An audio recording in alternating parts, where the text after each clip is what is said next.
Hello, hello. Welcome to Curriculum of Wonder, a D&D 5th edition Strixhaven actual play stream. This is episode 5. Last time, our intrepid adventurers headed to an ancient ruin, delved into some crazy old secrets of Arcavios, the home plane of Strixhaven, and found all kinds of crazy stuff there. But now they're back in school for the end of year 1, which will conclude with a bang. We've got all kinds of crazy stuff planned today. So we'll introduce ourselves now. I'm Marco. I'll be dungeon mastering this game and presumably all the rest of them as well. Looking forward to running for you all. On to the next. That takes us to me. I am Sarah, and I am just so unbelievably excited to be back with all of y'all and with all of y'all. I will be playing Vega, the Lucent daughter of Dawn's Cathedral, who is currently a level 3 paladin. Next. Hello, I am Caitlin, aka Theaterphile. I am going to be playing Ciri, the halfling level 3 pestilence cleric. I'm Francis, and I will be Fergaling. Fergal is technically a ranger, but he's a weird ranger. He's a human, and yeah, I'm excited.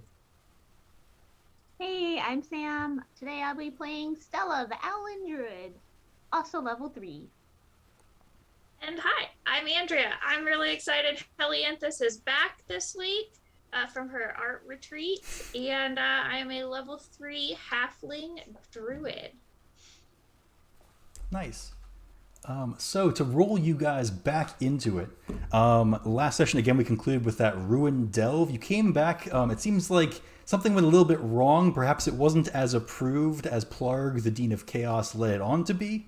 The Dean of Order is setting all that straight and making sure that none of that funny business gets out. But you didn't get paid as you were promised. You were promised a fair share of the loot and no money came your way.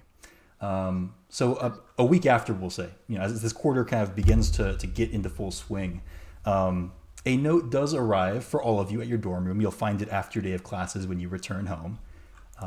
It is from Sammy. It reads in my best Sammy voice. Hello! So I totally forgot to pay you for that time. I wish I could have given this to you in person, but I'm in detention bog again, so I'm making good on my oath to you all here. With affection from Solitary, Sammy a Tea Leaf. Enclosed is a mud-covered leather pouch containing 120 platinum coins.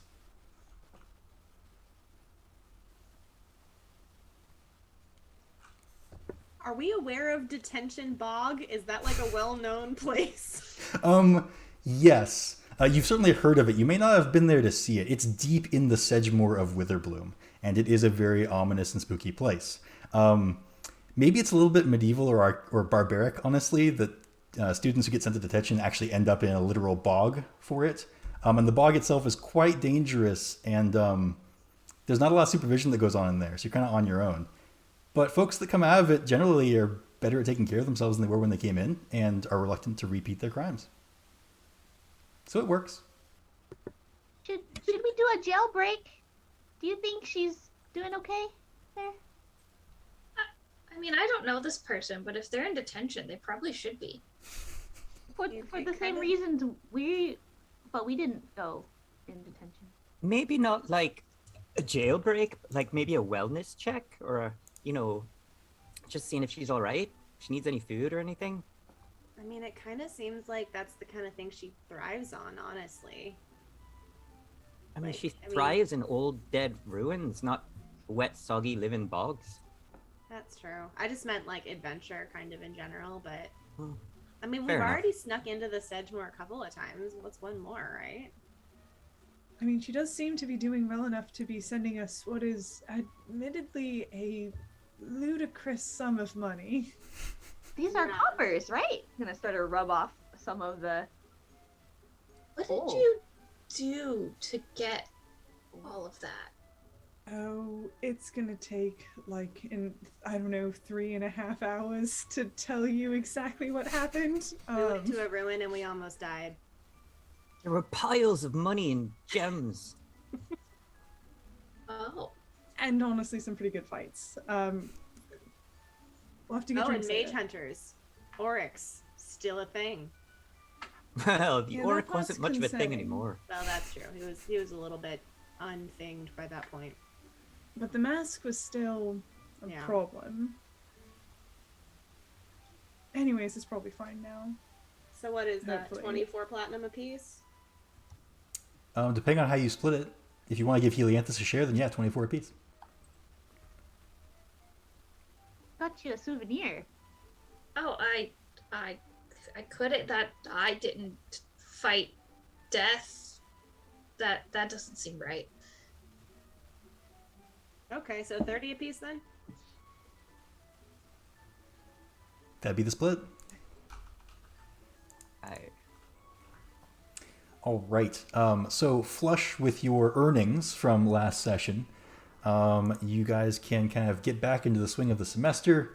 Helianthus, you may notice that your things have been gone through a little bit in your absence, probably just tidying up around the dorm. Your decision whether that's something of concern or not. Did you guys touch my stuff? Stella would have wrote a big sticky note with thank you on it, exclamation point, and a half-eaten cookie on top. Do I want to know what you're thanking me for? Oh, for your notes for studying. You. Okay. Just borrowed him. We put him back. Oh, I think- okay. That's fine. Just. Is it though? I mean, it's just kind of rude to go through people's stuff when they're gone, but. Oh, You just ask next time before I leave. You know, plan ahead a little. It's good for you. oh, sorry. Did you at least water the plant? Did anybody is the water the plant? plant? Is the plant in Elia's room or out in the common space? Well, it's in my room, and if you went in there, it'd probably talk to you. Oh, well, if it talked, definitely. Assuming you went in there like towards the middle of Helianthus's trip, you would have heard it go, water.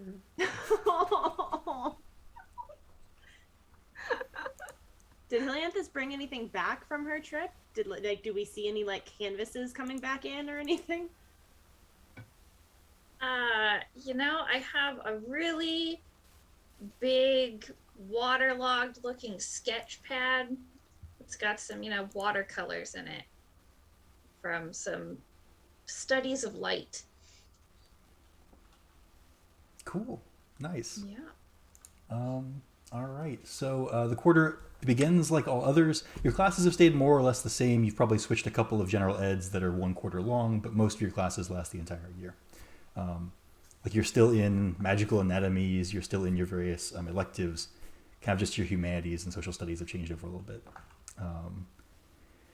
And with that, we will begin one of your common humanities courses, new to this semester. It is called Axial Philosophies of the Multiverse.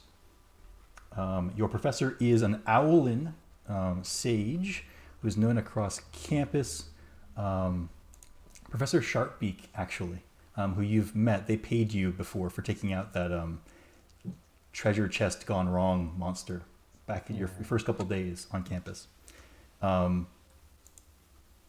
So,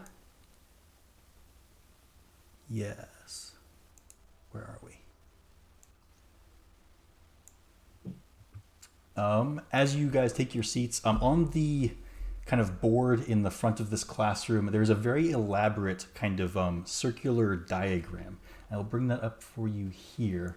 It depicts a model of planes, and it has axial model Forgotten Realms written at the top of it. Oh yeah, that's that place where you all are from, right? It is. Or at least I am.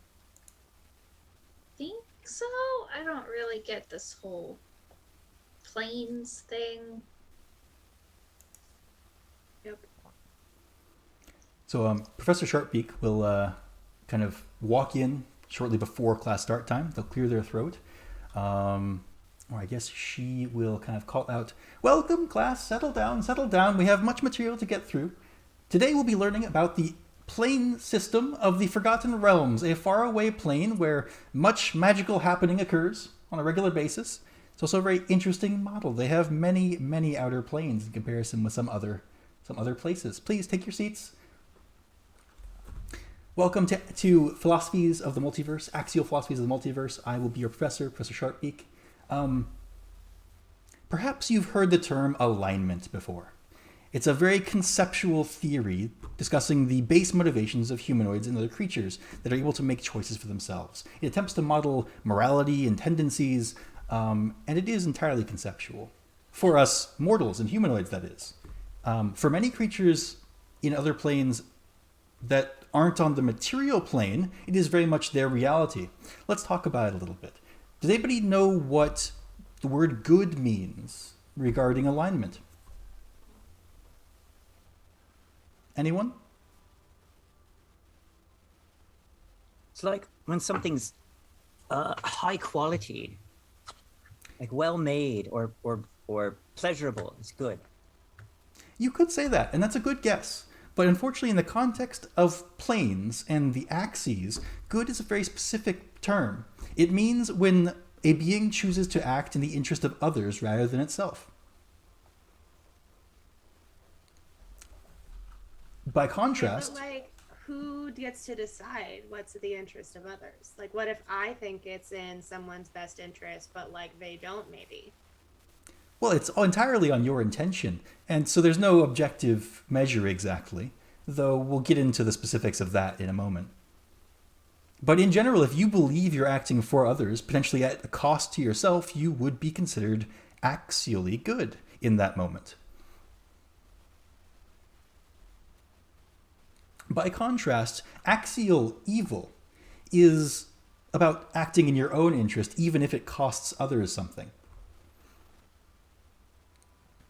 Common creatures of an evil axial alignment include fiends from the lower planes in the Forgotten Realms model, creatures who have selfishness built into their very being.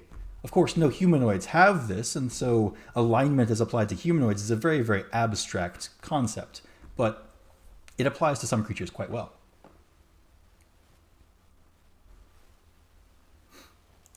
What about creatures that skeletons? I have a question about skeletons. What about creatures that, are raised? How does intention work with them? Because we all know most skeletons are evil. This is true. Well, that is an attitude and a belief, and certainly it may be true in some cases. Most philosophers I'm familiar with consider skeletons to not have an alignment because they are not able to make their own decisions. Typically, they serve a master. Now, skeletons that have their own ability to make decisions would probably have an alignment of some kind. It depends on how they are animated and what force drives them. Vega has never taken more detailed or furious notes in her entire life. And writes all of this verbatim. Interesting. There's a second axis besides the good and evil axis. It deals with law and chaos and can be more abstract than the selfish or selfless good and evil axis. It's more about whether you want to act in accordance with the expectations or rules that surround you, or you prefer to go your own way and forge your own path. It's important to remember in discussing alignment that no choice, no base alignment for any creature determines its worth or its value. An evil creature can work to the betterment of society if it's in its own best interest, and a good creature can hurt others if it is misguided or has a mistaken presumption or assumption, per se.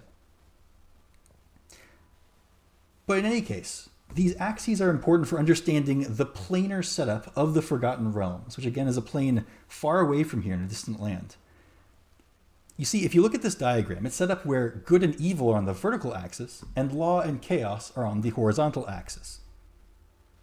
They have a very interesting planar model in that their outer planes, shown here in the ring, those little circles with symbols in them, are each formed and contain creatures that correspond to that alignment combination.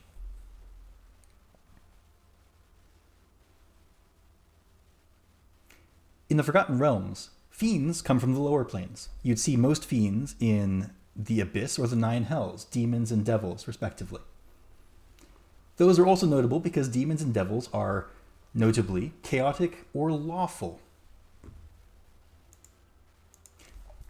To the class, demons and devils both subsist on the souls of mortals. How might a demon's approach to accomplishing its acquisition of souls differ from that of a devil, given that they are both evil, but one is chaotic and one is lawful?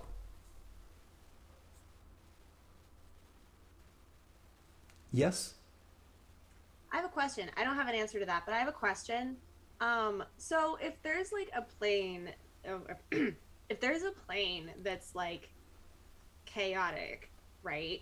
And the point of chaos is that you're acting like against what the world says is like right or whatever, but you're on a chaotic plane, then wouldn't chaotic be lawful and lawful be chaotic? You could certainly make that argument. I don't think the planes care so much about the semantics, but you could certainly take that up with a chaotic creature and see what it thinks. Siri looks minorly disappointed that she has not managed to derail this lesson and just starts taking notes again. Yes, the halfling with the raised hand? Yeah, the difference between the demons and the devils is rules, right? They have rules. Very much so. The devils abide by strict rules and laws, whereas demons typically do not. So let's say you were a devil, and your goal was to acquire a mortal soul, but you had to get them to agree to it. You had to convince them to give you their soul. How might your approach differ to that of a demon who is under no such obligation? Oh, I know this one.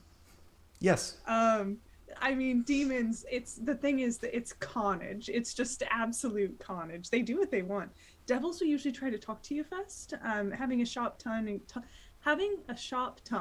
is usually better than having a sharp sword with one of them, but demons, just good luck. Quite well said. Yes, demons are known for ripping the souls from living creatures after murdering them most horrendously, whereas devils are known for negotiating for souls. I read that, like, if you summon demons, you have to sacrifice creatures to empower them, or they, like, get mad and eat you. So, is that, like, does that take precedent over their own desire to, like, eat souls? You have to, like, give the souls to them? Is that how that works? Well, this class is not for discussing the methodologies of summoning demons, but if one were to summon a creature who is bound by no rules whatsoever except those you enforce upon it, and hungers for your soul with no compulsion against taking it from you by force, one would certainly hope you'd have some rules in place to protect you. So you're saying that in that situation, like sacrificing someone to the demon would be the correct choice? Well, one might assume that sacrificing someone to a demon would give you some leverage over the demon, allow you to negotiate on some terms. That doesn't make sacrifice morally a good thing, though. Oh no, it's still quite bad. evil. You're Yes, still it's very killing selfish. people. Right. Usually you're using black mana to summon demons, so it's, like, not a good thing. But if it's in the service, no, I don't know. It's always evil. That's true. Yeah, like what if you're summoning a demon to take care of like a bigger like what if I have to summon or sacrifice one person to this demon so it can go stop this like trolley that's about to run over 14 people? Oh, you know what? I mean, sometimes the ends do justify the means. Is that right? What kind of monster's a trolley? It's a subspecies of troll. Oh, I understand. Yeah, 4 legs, kind of like runs on a track, sort of a thing. Right. Professor Sharpie will continue and say, moving away from the fiends and up to the upper planes, few know that celestials themselves have castes as well. There are a variety of celestials. Many are pure good. Most follow some form of deity in the Forgotten Realms. There are also archons and eladrin, which are typically lawful good and chaotic good. How might archons and eladrin accomplish their goals of preserving mortals against fiendish influence, we'll say. How might they differ in their methods?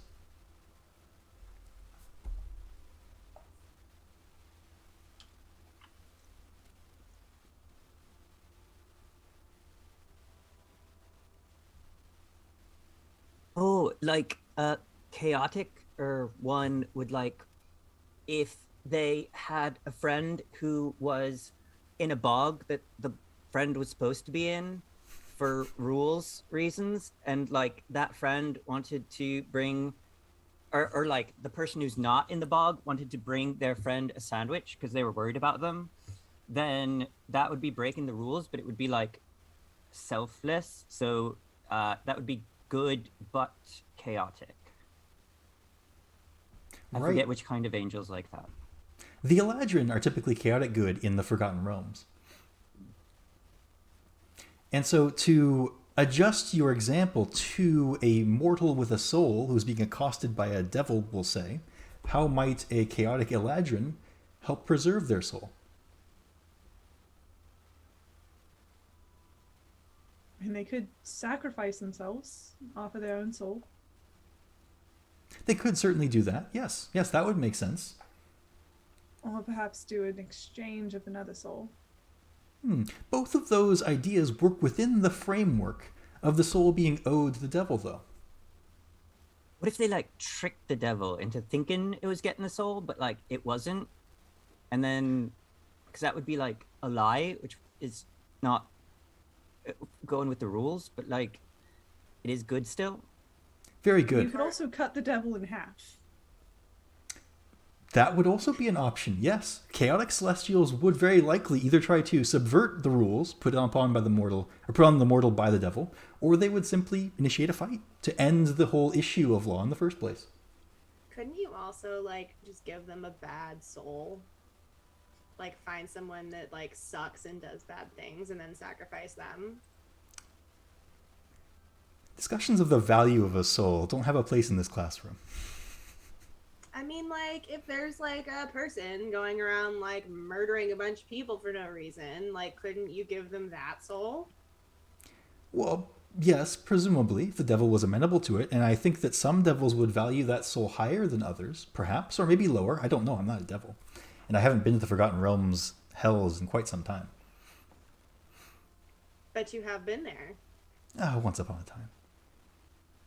Ooh, what context was that? It was outside of this classroom. But if you must know, it was on a research expedition. We had a devil down in Kenya who knew something we needed to know, and we made a deal with them. It's really not that important. No, I'm super interested now. You should tell us more about it. We're trying to learn. Yeah, I want to learn about her trip to hell. That's not going to help us on the test. Like, Here you see the two kinds of college students. if angels are like made to be good and are only good, how come sometimes they turn bad and fall and start killing everybody? Angels are not humans or mortals. They are beings of axial motivation. But even a being such as that can become misguided or change over time. And when a creature that is good by nature changes or commits an act at odds with their base alignment, that can have serious consequences for them. The one I know that did that, she got killed. So yeah, that was a bad consequence. Well, for many Celestials, their entire existence is predicated on their alignment. And so deviating from that alignment can result in their destruction. So Celestials just like don't have free will then? You could say that. Their free will is mired in their base nature. It's a very interesting, fuzzy concept. And I think a conversation with such a Celestial would be enlightening, to be sure. Yes, the Owlin over there in the second row. So, which alignment of celestial would be more prone to be somebody's guardian celestial? Because everyone has one. How do you find out who yours is? Well, one would be very blessed to have a guardian celestial. I don't know that I do, but if one did... Everyone has one. You just have to make contact and have them speak to you. Well, if that was true, I wouldn't know where to start, but there's certainly magic that would allow you to commune with spirits and higher beings. Oh. I expect you'll learn that kind of thing somewhere around your second or third year here. So exciting. And the lecture continues discussing kind of these planes, talking about the various options here, how ones that go around the circle between axes have combinations thereof. At the end of it, she assigns you into groups for a small and short mock debate. The premise of this debate is for and against the statement Asmodeus, who is Lord of the Nine Hells in the Forgotten Realms, a being of pure law and evil and of incredible power. The statement is Asmodeus directing devils to defend the material planes from the demons of the abyss is a good act. And I will put that on the screen so y'all can see the prompt.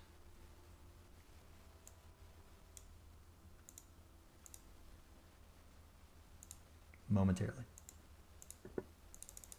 I cannot. Do we know, like, what his motivation is in doing that? Oh, yes. So, right, your characters may not know this. I should go over the story. In the Forgotten Realms, the Abyss is separated from the material plane where people live by the Nine Hells. The Nine Hells stands in the way of the Abyss. So demons would go to the material plane, but for the devils between the two places. The devils could let the demons through, but instead they choose to fight back near endless hordes of demons in defense of the material plane, protecting mortals from the carnage demons would wreak on them. Asmodeus is known for being in charge of this attitude, and the prompt is that that attitude, that act, preventing the demons from assaulting the mortal plane, is good, which would be uncharacteristic for a lawful evil entity. But we don't know, like, they don't have, like, a stated reason, like, why they do that. The reason, which would be given as part of the story, is that in order for devils to survive and function, they require souls of mortals. And if the demons took all the souls for themselves, devils would presumably cease to exist, or at least operate at a much lower level of existence. So it's selfish because they're doing it for themselves. Certainly a worthy debate topic. Do you guys want to split up into debate groups and hash this out a little bit? It's part of a class exercise. There's no grading involved. Okay. So let's go ahead and separate you guys. If you want to be pro that statement, that it is a good action for Asmodeus to defend the material plane from the abyss, go ahead and be on the left side. If you think that it is still evil or is not good, go ahead and be on the right side.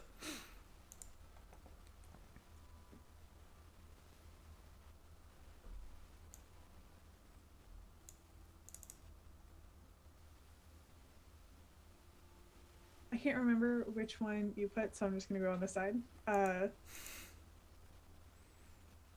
Okay. So we have 3 and 2, and you have plenty of classmates on either side. If you guys don't want to take a prompt, then, you know, the NPC/DM will. We'll start with the pro side. That is, you believe that Asmodeus defending the material plane is a good act. And which of you would like to make an opening argument? Sure, I'll do it. So, the thing is, like, helping people, defending people, that's good. That's inherently good. So how do you know that Asmodeus is not good? It's just by reputation? Or, like, because he's a devil? But that's racist. You can't, like, assume someone's evil and call them evil just because of who they are. Not based on what they're doing, the choices they're making, the deeds they've done. If he's protected the world from all these demons that want to kill them for all these years, and that's like the primary thing he's done, then he's a good guy. And so are his devil friends. And I rest my case. We give inspiration to Fergal for that very, very compelling opening argument. Thank you. For the con side, how would you like to present your opening argument? Well, I think it just goes back to the primary purpose, right? If they can't exist without souls, then obviously they need the souls. So they're not protecting mortals to protect them. They're protecting them so that they can steal their souls. So the end result is still mortals losing their souls. Right? So he's not actually doing anything good. He's just trying to continue stealing people's souls in order to benefit themselves. So that still seems like a pretty evil thing. He's just delaying the inevitable so that the demons don't get the souls, they get the souls instead. Souls are still going away, so this still seems like a pretty bad thing. Okay. Yeah, but you're like assuming what his motivations are based on some story. And like, how do we know that's really what he feels like? Maybe he wants to help the people and the souls are just like, he needs to eat them. We have to eat chickens and things, and that's not nice, but we got to do it. So like, does that make us evil? Professor Sharpbeak. Also, you're Go ahead. what? Go ahead. Also, you're saying stealing souls, and that's demons. If the demons were here, they'd be stealing the souls. The devils, you have to agree. So, like, on a certain level, then there is some form of consent happening. Because they trick you.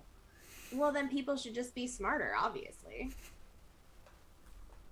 Also, just because there's, like, a benefit to you doesn't mean what you're doing isn't still good. Like, like someone could, I don't know, be like doing some research or something that's like for their own benefit, but maybe it benefits somebody else too. Like, it doesn't mean that the research isn't still good.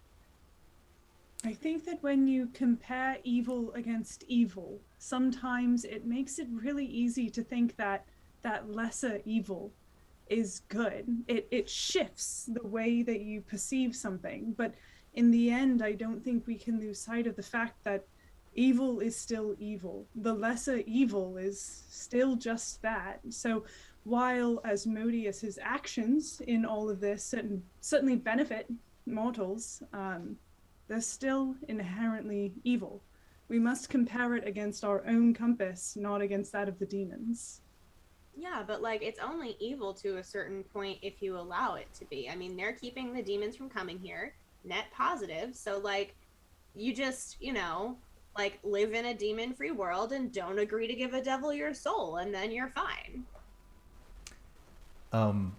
The Professor Sharpbeak will kind of cut in real quick and say, these are very, very well-seasoned arguments.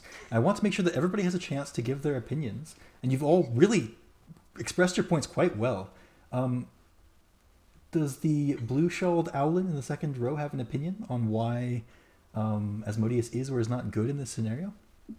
What if we just called the Celestials down to help, and then they can get rid of all of them, and then we don't even have to deal with the devils or the demons? That is a very, very good question. I'm so glad you asked. Inspiration for everybody who presented a point, which was everybody. And you also get a student die usable for religion or arcana. Real quick, Professor Sharpbeak is going to respond to what Stella said, which is that the Celestials themselves in the Forgotten Realms once sought to answer that exact question of why Celestials shouldn't simply go down and fight the demons themselves. One Celestial in particular, known as Zariel, in fact took it upon herself to descend to the lower planes. This story awesome. is well known in the Forgotten Realms at this point. But in the end, the conclusion is that Celestials keep to the upper planes for a reason. And that reason is that they find that starting wars between the upper planes and the lower planes ends up being detrimental to the material plane itself. And so while the devils are not good, having them fight a proxy war against the demons is the best thing for mortals, as demons and devils are suited to fight each other and keep each other in balance, which is the core of the celestial position. My friend, yes, the human with the scruffy face there. So I don't understand why, if the Celestials aren't helping anyone, doesn't that make them evil? Not If the devils are helping people and the Celestials are just, sitting on their arses doing nothing up in what's it called, heaven or whatever, that's evil. You could certainly say that having the power to prevent something bad from happening and not doing it is an evil action. The Celestials certainly believe that they're acting in the best interest of mortality by keeping their celestial hands out of the pot, so to speak. They believe that balance is to be kept, and that them contributing would upset the balance. Though any interpretation is certainly valid. We don't have Well, that's not entirely true. We do have an objective verdict on the matter. You see, this very issue that we've all been discussing today in class was tried before the Court of Pure Law in the Forgotten Realms planar model. Mechanus, a being of nothing but law, presided over a case where Asmodeus defended his actions from Celestials who would have Asmodeus imprisoned for his various crimes. Asmodeus has done some things in the planar history of the Forgotten Realms that were extremely barbaric and, frankly, bordering on world-ending, though the world simply hasn't ended for them yet. The point is that Asmodeus successfully defended his actions as in the benefit of mortal kind, and Mechanus accepted that story at the end of a very long and complex trial. In the end, according to their being of law, Asmodeus is in fact good by actions, even though he is a lawful evil creature by nature. And that will conclude our class today. I want to send you away with the message that even if a creature is entirely defined by an alignment, the impact of its actions are truly what define its values the world around it. So to all of you students, go out there and seek to help the people around you, regardless of how you feel about it, because in the end, your impact on those people will be what determines how you're remembered and how they treat you.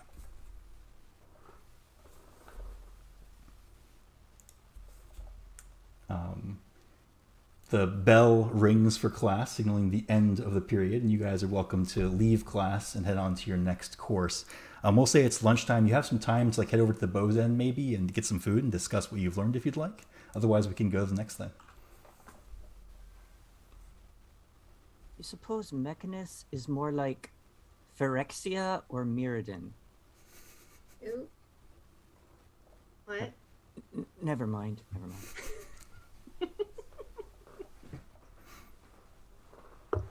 Kind of scared, guys. Because they were saying that if your intentions make you good or evil, but then what gets weighed in the end is the impact of your actions. What if you have good intentions and you do stuff that end up hurting a lot of people? Then you end up not being able to control if you're good or bad or evil. So what if We you don't have to. do nothing then? It's probably the safest way, honestly. I I mean, mean, it's the least fun way, but it's probably safest if you're worried about that kind of thing. doing nothing's still a choice. And I mean, at the end of the day, we should do our best and then answer for the consequences. And then, I don't know, do better if we fucked up. Or just do what you want to do and see what happens.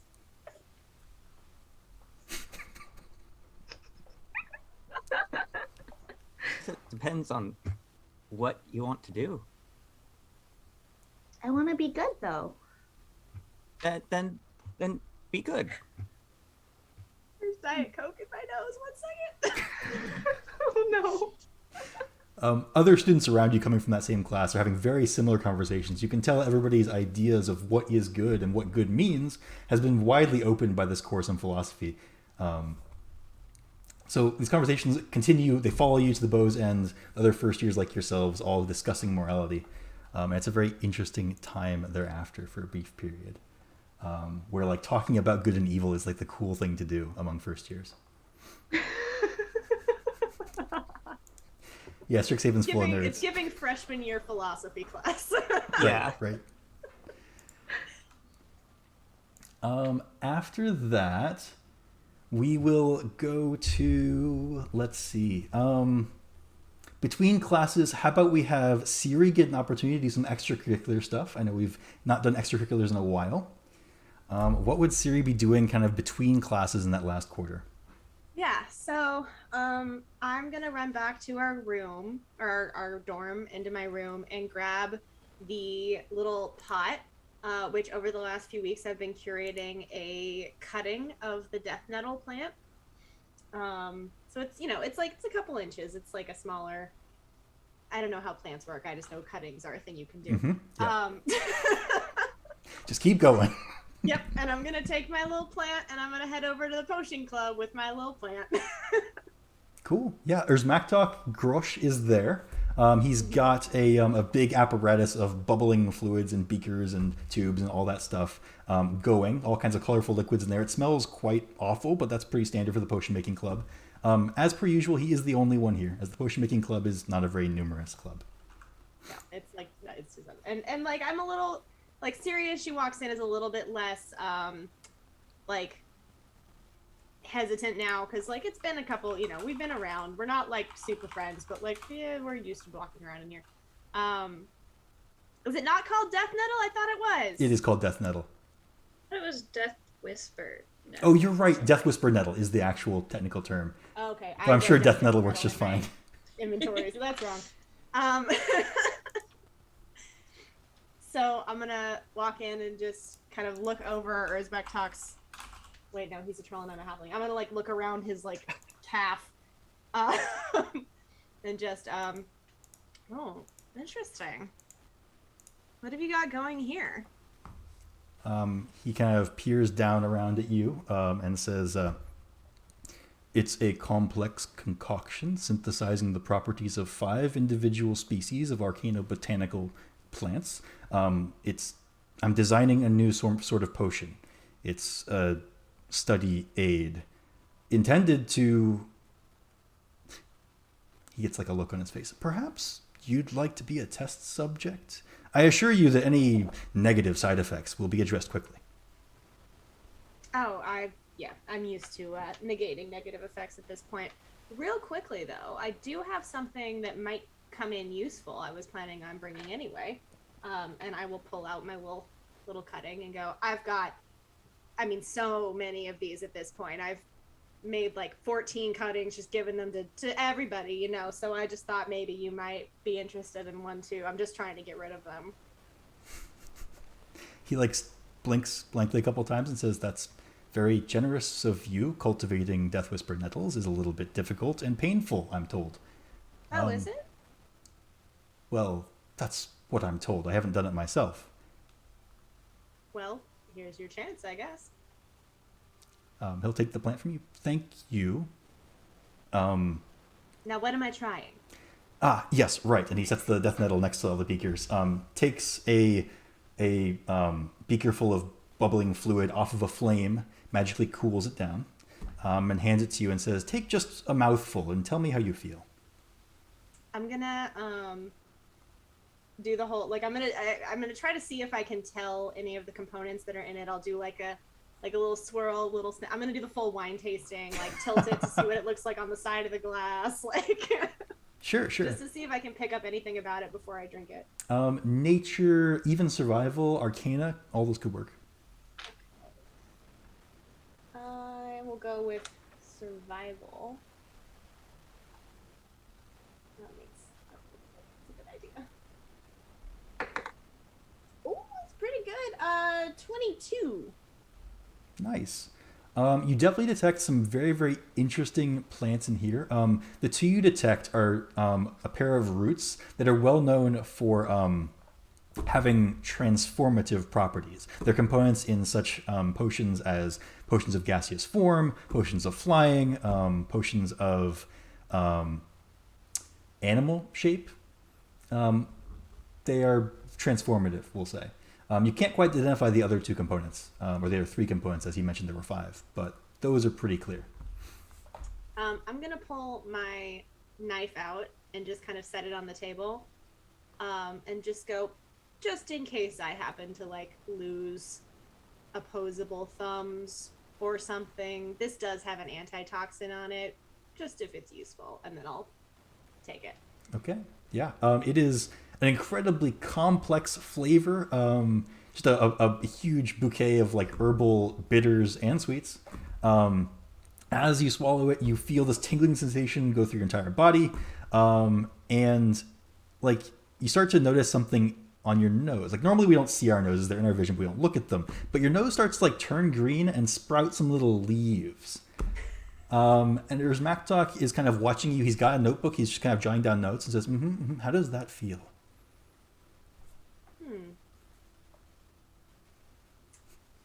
I mean, natural. I mean, not natural, but like it feels, you know, like it's connected. I can feel. I'm gonna like touch the end of it. Can I like? Is there like nerve? Does it feel like I'm touching it? Is it numb? It feels like wood, and you can't feel it except at like the base of your nose where it connects. Okay. Like you can feel that you're moving something on your nose.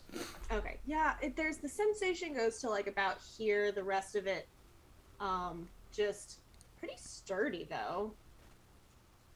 Okay. He leans in to examine it and says, yes, you're currently producing a pygmy oak. Just a standard variety. Not very impressive. I'm afraid I'll have to tweak the formula. What was the benefit of this? Well, with enough trial and error, I hope to one day be able to produce rare plants via proboscis protrusions. So then it would just be harvested. Well, yes. In fact, do you mind? And he brings out a pair of shears. No, not at all. All right. He grips the very tip of your wooden nose gently and takes the shears and snips it. Harry just like flushes just a little bit. There's a brief moment of discomfort where you're aware that like part of your nose is being severed. It doesn't hurt. You don't feel it. You just like have this vague sensation of discomfort, and then it's gone. And he holds this like little sprig of a little tiny like bonsai oak tree, more or less, with little tiny branches and leaves, and hands it to you and says, "Thank you for your participation. That was very helpful. I have a page of notes here from this. I very much appreciate your participation. Yes, and when I complete my potion, which I'm sure I will soon, I'd be happy to let you try the next dosage." Of course. I'm gonna kind of like feel the end of my nose. Like, has my actual nose gone back to normal? You still got like a little bit of wood there. He assures you that will fall off in just a few days. Okay. Well, I look forward to seeing the final version. And as I like start to get ready to leave, I'll just say, yeah, when it's finished, maybe we can grab a drink to celebrate, and then I leave before he says anything. So he doesn't have a chance to respond. I just bail. For sure. I mean, you don't hear him call out to you. You don't see him pursue. So, like, no idea what happened there. But yeah, you can choose to gain a relationship point with Grismac.Grosh if you would like. Yes, please. And You'll be my boyfriend. Would anybody like to go next?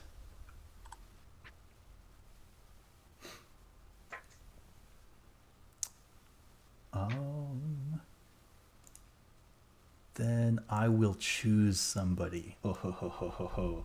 Helianthus has been participating in Cheer Club, and after your brief art retreat, you probably have a lot of cheer catching up to do.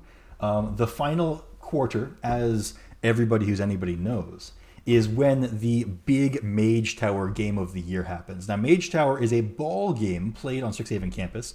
You could liken it to real-world American football if you wanted, though the differences are stark. It's a very chaotic game where players can use all manner of magic to pummel, disorient their opponents. They can augment themselves. They can even teleport or transport the ball magically. There's really almost no limits on what magic you can use in Mage Tower. So it's a very, very chaotic sport, very dangerous, though there are, of course, many staff members on call at all times to make sure nobody actually gets permanently injured. There have been games through the semester. Y'all probably didn't have time to attend very many of them while you were learning your first semester, getting in the swing of classes. Maybe the cheer squad has been to a few. But as I was saying, this big end of year Mage Tower game is when the big cheers have got to happen. You guys have been building to this all year. So we'll say that Helianthus and Xanther, and of course the rest of your cheer squad, are all working towards these big cheers in these practice sessions at the beginning of the quarter. Let's have Helianthus make us, it could be acrobatics or performance, any kind of skill check that makes sense to you for getting into these cheers and starting to really excel at them. I am very acrobatic. Maybe. That's a 19. Fantastic. Why don't you describe for us an exceptional cheer display that you're probably working on and not quite perfected yet? Okay. I feel well, I'm like small, so I feel like I am the one that gets thrown in the air in the pyramid and aerial formations. So we're probably working on that. Um, because Helianthus is scared of heights, but she doesn't want to let her teammates down, so she's totally willing to be thrown in the air. It's fine. It's really fine. Um, and yeah, we're working on that. I tell them if we need something really cool that I can also like turn invisible sometimes, and it could be cool to just appear. It's like a big thing, maybe. I just learned how to do that. It's kind of cool.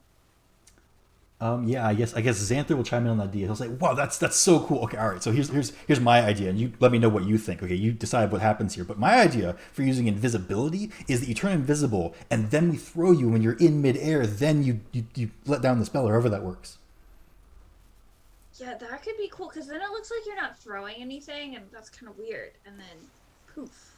Can you like turn it on and back off again? I can do it twice if I haven't done anything else really hard that day. Okay, cool. Yeah, I mean this is awesome. I mean, I wonder maybe you could change costumes while you're invisible, and then you could like appear as like a new thing. Maybe we could like put like an explosion on you, throw you up, and have you appear like a big Strixhaven explosion. Like an actual explosion?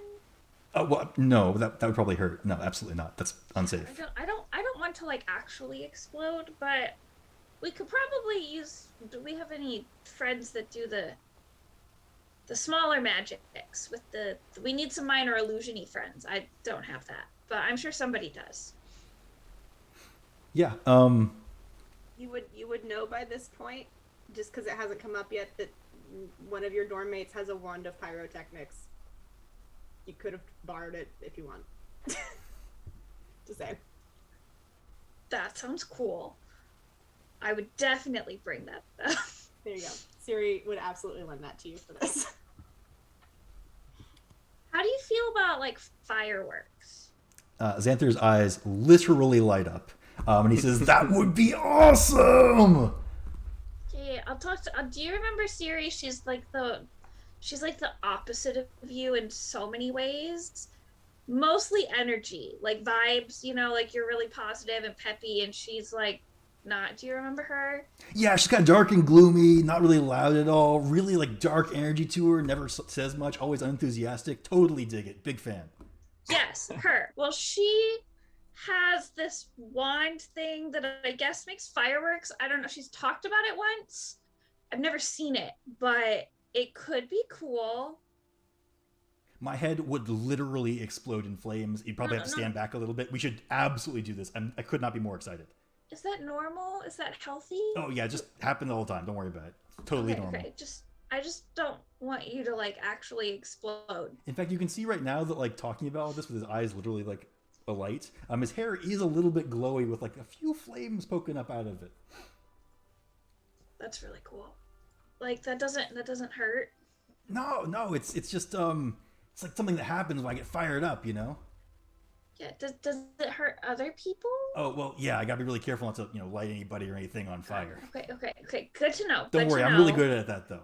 Oh no, I trust you. You're not gonna hurt anybody. You're nice. You're great. You're perfect. You're wonderful. This is gonna be awesome. I'm gonna go see if we can borrow that wand. No, you're perfect and you're awesome, and I can't wait to see this wand. Oh, it's gonna be so cool. And yeah, you guys will probably incorporate your wand of pyrotechnics into your performance with an invisibility pop-up explosion, and you may choose to add a relationship point with Xanther if you'd like. Yes, please. At this point, we can do our second class of the quarter. This one is a course you've been taking all year. It's the Introduction to Magical Auras. You'll remember that early on in the year, you identified the magical inclinations or magical aspects of various magical items that had multiple different effects or aspects to them. So your professor is still that one Prismari professor. In any case, we won't worry about professors here too much. I don't have that prepared. But the point is, we are here for a very special session of magical auras. So when you arrive in class, there are these beautiful kind of spell circles illuminated on the board. Professors up front, and they will kind of lead into the lecture, just going forward, talking about the various schools of magic, which you've heard about probably to death at this point.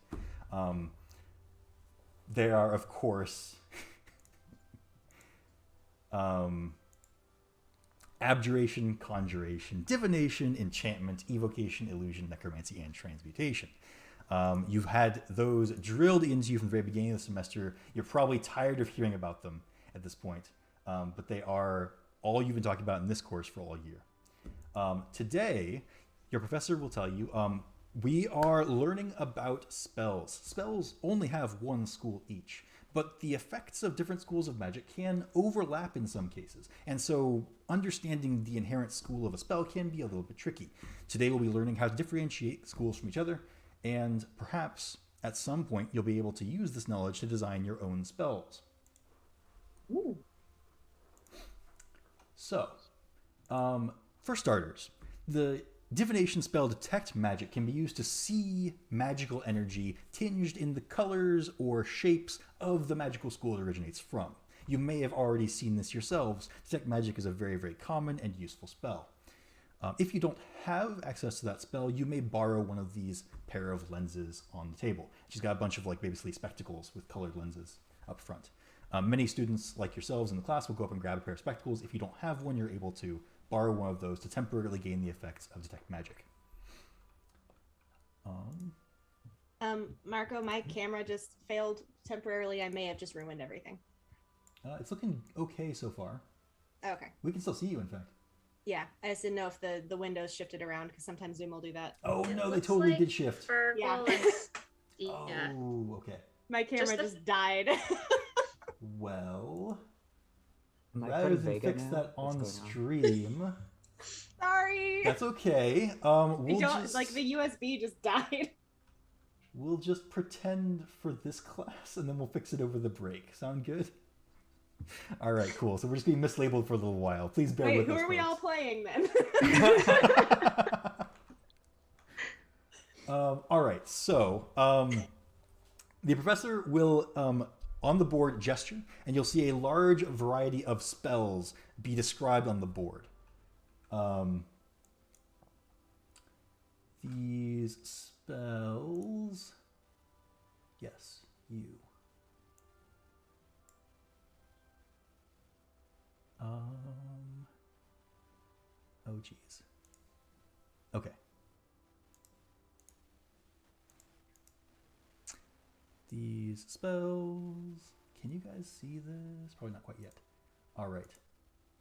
There, you can probably see that now, yeah? Hmm. Okay. There are 2 spells listed from each school of magic. They are listed on the board with their descriptions. We can go through them very quickly. Dispel Magic is a spell of the Abjuration school used to get rid of spells you don't want. Glyph of Warding is a spell used to create a glyph that magically triggers when a creature when a creature is nearby or a different trigger happens. These are 2 different aspects of the Abjuration school. That is its ability to actively remove effects and its ability to ward you against harm or even cause harm in a defensive way. We can go through the spells in order, I guess, together real quick. Stinking Cloud is a cloud of noxious gas that is summoned at a location. Dimension Door is a spell that brings you and a friend somewhere else. Both conjuration school effects, but it's more about what you move and how you move it. Divination has clairvoyance and tongues. Clairvoyance can tell you things about the future. Tongues can allow you to understand someone else speaking. Both of these spells derive their power from the divination school of knowledge gathering, but they're applied very differently. The enchantment school has calm emotions, which allows you to affect the emotions of another creature, and catnap, which allows you to help another creature fall into a quick and restful sleep. evocation has Lightning Bolt, which nobody needs a description for. Everybody's seen that one.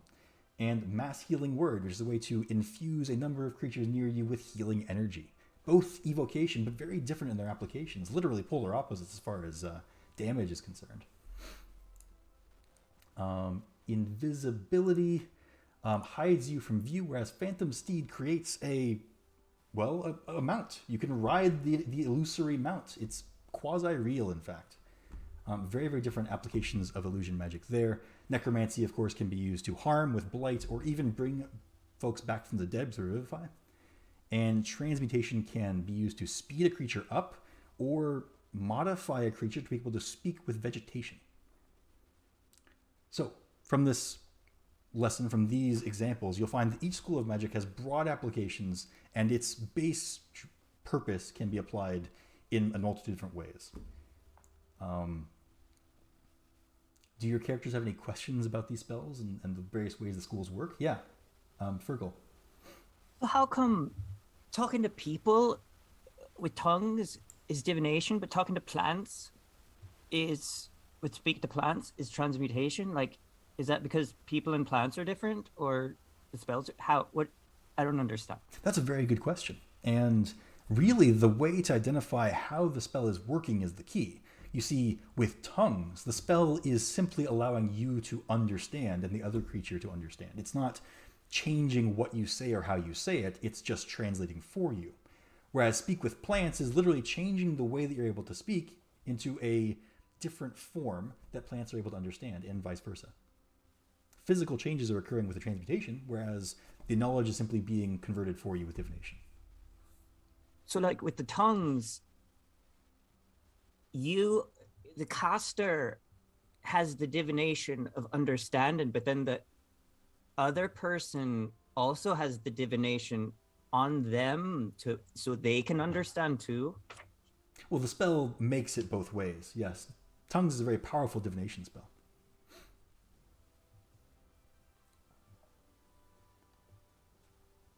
If Phantom Steed is an illusion, how come you can like interact with it and stuff? That is an excellent question. The Illusion School of Magic has broad applications, and many of those applications, especially at higher level, deal with making illusions that are very demonstrably real for the duration in our world. It is a marvel that an illusory steed is able to be ridden, can convey you a distance, and transport you there in a very demonstrable, real, measurable way. It's magic.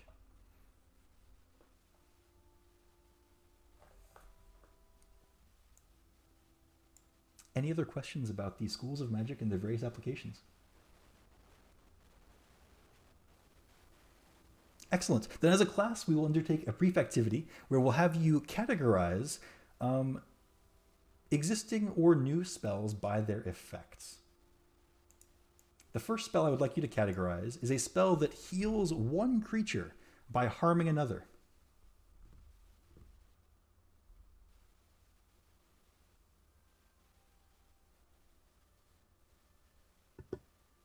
Do we get to know what the spell is, or we have to go off the definition? One should go off the definition, yes. Okay. How does it heal and harm? Does like it draw the life force from one to put in the other, or does it like give some positive energy to one and simultaneously some negative energy to the other? Interesting question. I mean, I have a spell that can kind of do that, and it's necromancy. But I don't know if that's the spell that you're talking about, so...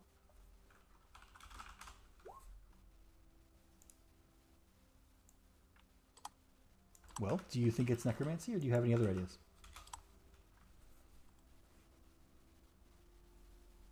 I mean, I guess that depends on, like, yeah, how the other creature is harmed. Well, if we look at the prompt, we'll see that the mechanism is healing by harming. It would imply a transmission of some kind, perhaps. I think Siri's right.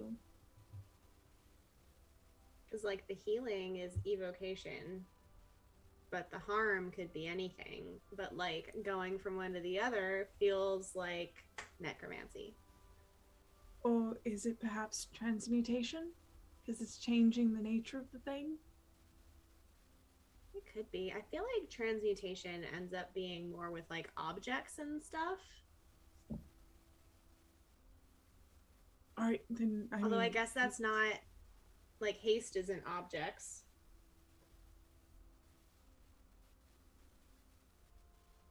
You're probably right. I mean, it's. Let's put that down. Transmutation like doesn't really make sense as its own thing because like all magic changes things. Otherwise, like what's the point of it? So Right. like having one school that's like changing things when like yeah, lightning bolt, it changes this place that has no lightning in it to a place that has lightning in it. Or like revivify changes a dead thing into a living thing. Stinking cloud changes a place that smells nice into a place that smells like crap. It's all changes. It's all transmutation. Makes no sense. So we should write transmutation for all of them. That's so easy then.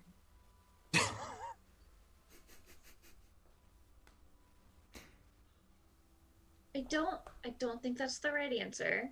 No, that's not the answer that will pass the test.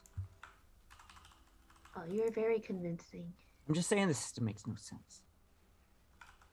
The next prompt is a spell that magically seals a door or lock.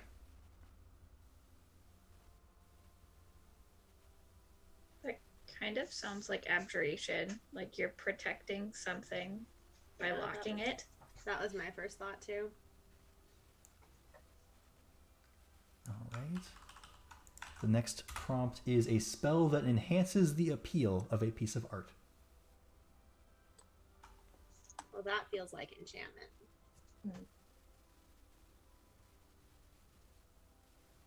That's a weird one. Because like if it was enchantment, which like makes sense, I would think it would be enchanting the onlooker, the person perceiving the art, to make them prone to liking it. Whereas like if the art is, I don't know. I mean, I get like if I cast a spell on myself to make myself like super alluring or whatever to everybody, I feel like that would still be an enchantment spell. But is it just making the art look better? Because then that would be like an illusion. That's true. What does it mean by appeal? Are we talking about visual appeal or like emotional appeal? Yeah, because art is like so subjective. This prompt doesn't make any sense. It magically enhances the appeal of a piece of art. Now I know I've asked. Okay, so I know I've brought this up for all of the questions so far, but what if it is transmutation for this one? I think this one might be. Oh, really? Yeah, because like you're changing the painting or this sculpture, whatever. But like, if you're making an illusion, you're not making it more appealing. You're making like another picture over the picture, and like then that picture is more appealing, not the picture under it. And like if you're enchanting a viewer, you're enchanting them, not the painting. So yeah, I think it might be. Well, but transmutation, I feel like, would still be like if you were changing the way that the art looked to make it more appealing, like you were transmuting it into like better art. But this just says enhances the appeal. So the art stays the same, but the people's reaction to it changes, right? That's how I'm reading it.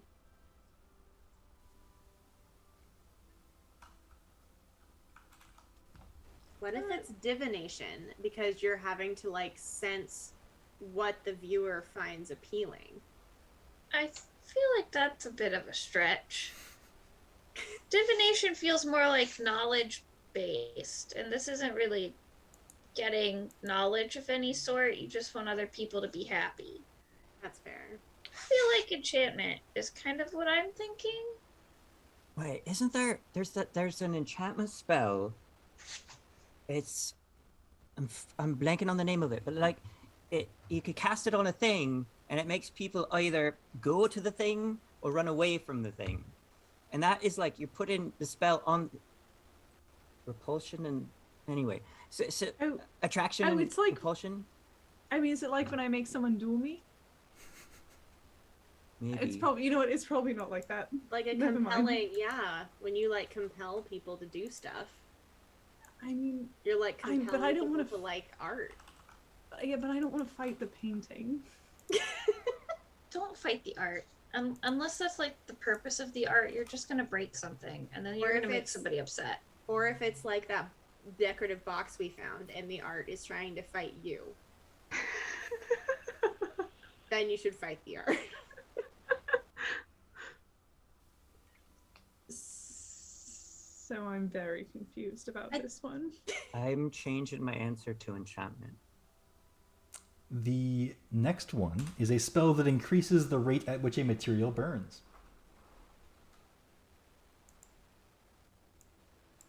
Is the rate changed to instantaneous? Like a fireball. That was the. I mean, 0 to fireball is an increase of rate.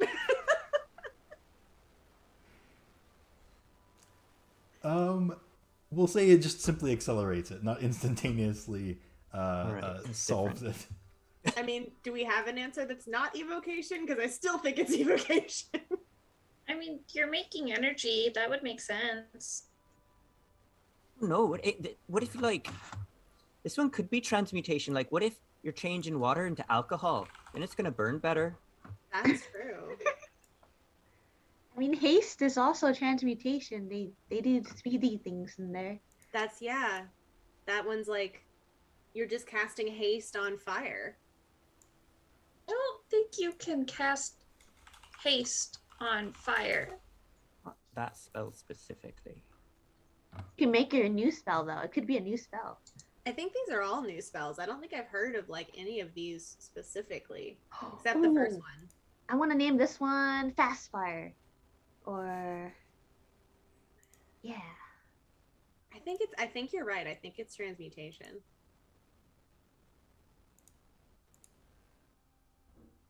Okay. Because you're changing it from less fire to more fire. Why does it have to be fire? The That's prompt. true. It could be acid burning. And okay, let's just do the next one. The next one is a spell that grants a creature the ability to heal others with a touch. Healing. That feels like evocation because there's already that healing spell listed. This is the first one I don't think might be transmutation. Wait, but wait. It's not, the spell itself doesn't heal, right? Like I cast the spell on Vega and then Vega can heal people. Am I reading it right? The Yeah. spell that No. grants a creature the ability to heal others. So the spell isn't healing. The spell is like, I cast this and then you can heal people, which makes me think it is transmutation. That feels like an odd way to read. I just thought it meant like I cast a spell and now I poke you and then you're healed. I don't like you are the conduit of the energy, not you've been Right. magically changed to heal people at will. That feels I don't know. Well, but like the conduit ones, in terms of like, I cast this on you and then stuff happens, like that's haste. That's like, I mean, I think it's either evocation or transmutation, but I could see a case for both. Well, that's what we said for the other one too. Mm-hmm. On Stella's worksheet, it all says transmutation on it.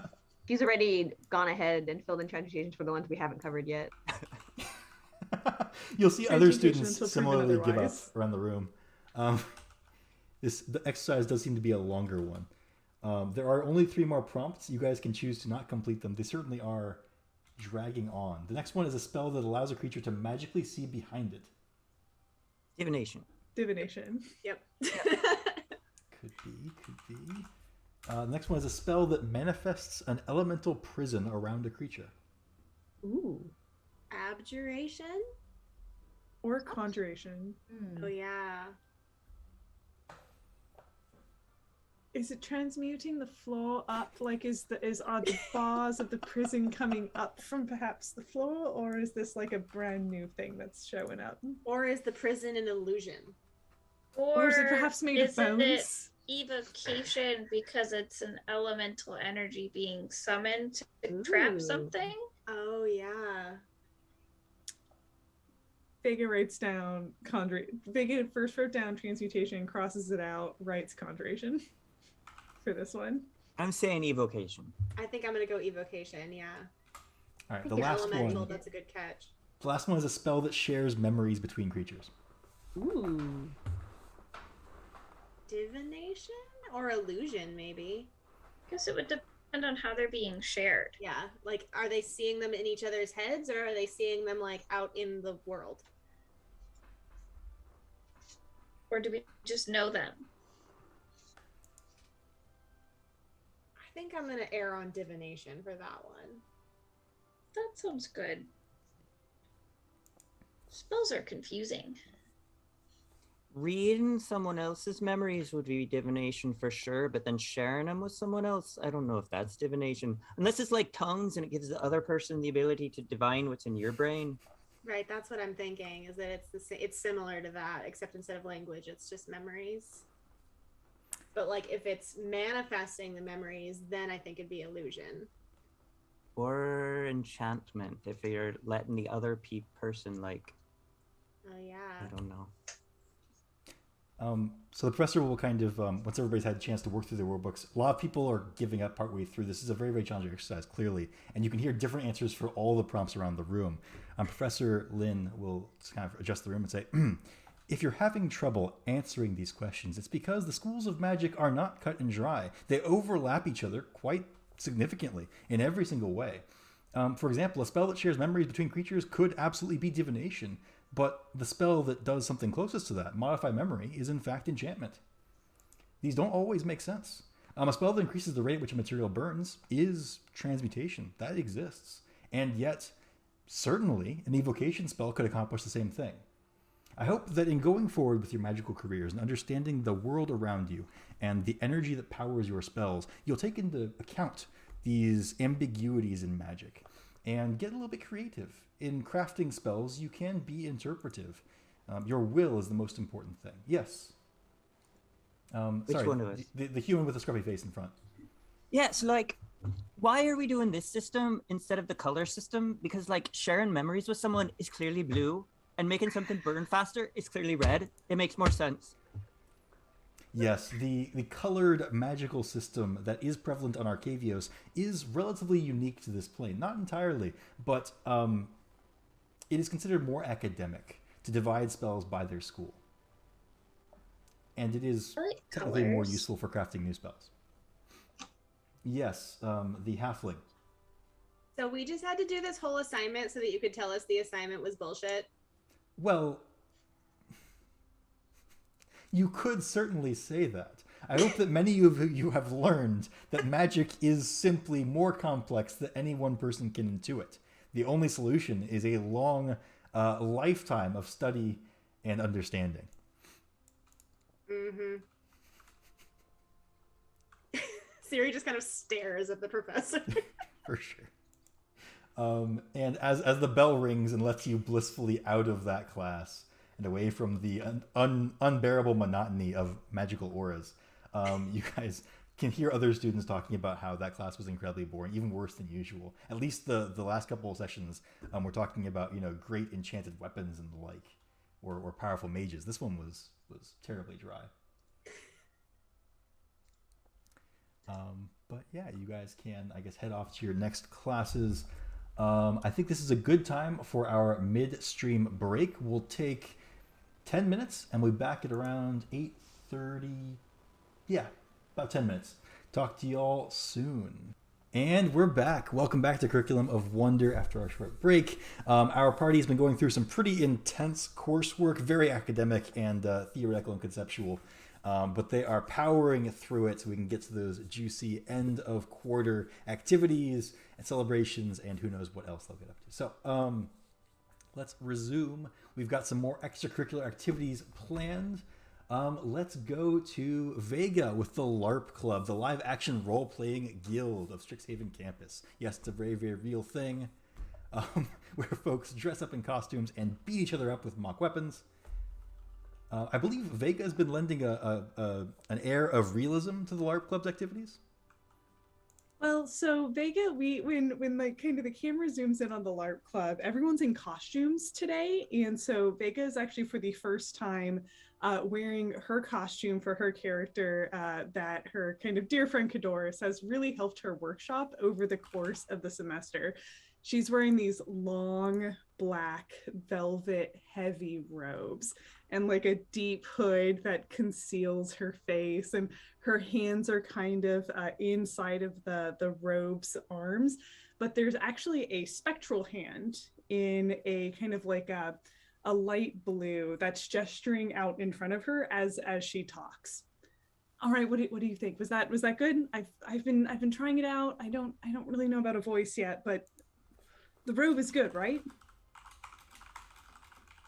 Oh, yeah, no, it looks great. Yeah, no, it's perfect. I can't wait to see you just go all out at the LARP Fest. Because the thing is, it you know, and then Vega will kind of pull the robe back, and they're wearing like these dark black leathers, because she usually wears white and all these kind of bright colors, but it's like dark and dripping and black and brown, and she's got these two short swords on her sides, because no one will know I have swords, right? It'll be a big surprise. No one will see it coming. Just all the way to the end of the edgelord spectrum.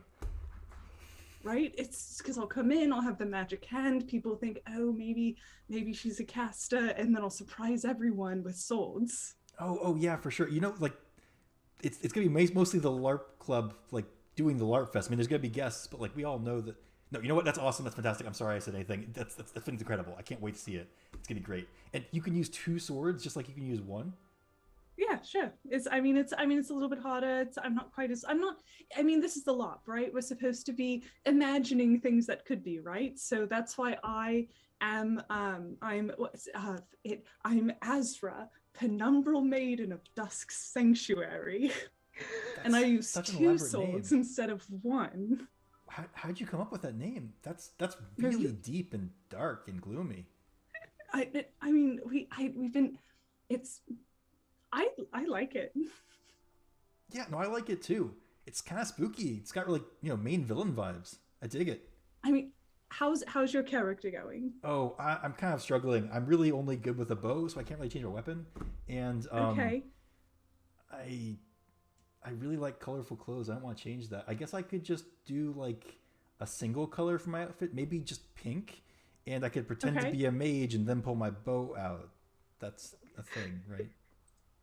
I mean, if you're looking for, so pink robes, I kind of like that idea for all of the colors. I mean, we should go, Rosie helped me with this. Oh, I should totally ask her. We should go talk to Rosie. Yeah, okay. So you will see Rosie. She's over there. She's currently repairing oh my god, a Bahir outfit. That's the name I couldn't remember last time we talked about LARPing. It's a big, like, blue serpentine dragon-like thing with a bunch of legs that has like lightning magical effects crackling around its head. She's repairing it because last time she slammed someone with the jaws too hard and they tore. Jaws or the person? Yes. As they walk over to Rosie, Vega kind of resituates her dark robes and like pulls them back over her body and pulls the hood back over, and the spectral hand, which is Mage Hand, will kind of once again float out before her to kind of do gestures as they walk up. Hello. Oh, hey, wow, the outfit's really cool. It looks so great. Is it durable? It better be durable. You know what? We should test it out later. Oh, we'll test it so much. I can't wait. It's going to be great.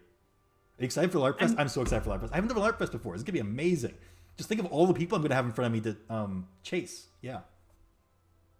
I mean, I cannot wait to see how this costume comes together. But actually, Kadoris, I think he needs something new in pink.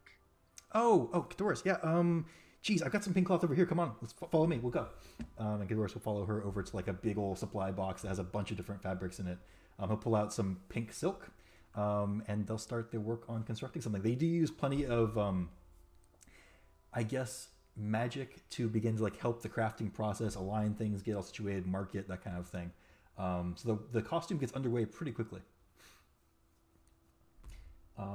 And the LARP Guild is abuzz with talk of LARP Fest. It is planned for the end of summer as people are coming in back to school for next semester if they left for the summer break. Kind of a big welcome back to school event. And people who are not in the LARP Guild are going to be welcome to participate. Kind of one of the only events like that throughout the year. And Vega will kind of lend an extra set of hands, kind of help. Like she's maybe helped at this point. Rosie put together a couple costumes, will hold things, rip fabric, but otherwise just enjoys costume making and walking around in this big, ridiculous velvet robe. For sure. I mean, people all over are impressed by your outfit. They tell you how sleek it looks, how you look like a completely different person. I think everybody in LARP Guild's probably developed quickly a very deep respect for Vega and learned to maybe give her a little bit of room. They kind of revere you as a teacher, so to speak, and also like a real warrior among people who would love to be one, I guess. So you're kind of a lot of the folks' idols in LARP Guild. You get asked questions all the time, like who would win in a fight, a white or a wraith? I mean, they have very different. Okay, so okay, you know what? Helianthus taught me this thing where you write things down. You like break it down. You do like pros and cons for each one. So I think that's okay. So we're gonna do pros and cons, and it just becomes a very long diatribe about these big nasty monsters. Right, they get in there, they're writing down notes. They're saying, but my professor said that a wraith was actually a far higher CR monster, whatever that means, and they're much more dangerous. It's less about, I mean, okay, so people will say raw numbers, whatever, but it's really about the moment and the fight and how you approach it. And if you have to go to every fight like you're going to die. I cannot stress that enough. It's very important that you treat every fight like it's your last. That's how you make it through. But if you're afraid for your life every time, how do you survive that? It's gotta be hell. You just win and fight, and if you go down, someone brings you up, and it's you have to fight. Because if you can fight, you have to. Just win. Okay, got it. I'll remember that. And just win. That's so deep. You're my idol, Vega. And then Vega will flip the black robe on. The spectral hand will come back and she'll go, "Thank you." All right, excellent. You may choose to gain a relationship point with Rosie or Kadoris, depending on who you spend more time helping out with their costumes and training on the LARPing thing in advance of LARP Fest. Which Rosie has a big new costume planned for LARP Fest, so she will need a lot of help if that is your choice. But no pressure either way. Let's go to Stella next. Stella has been working for the Strixhaven Star.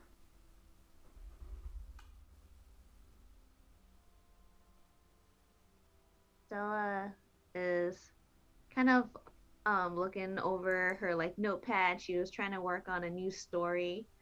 But hasn't really been getting much luck with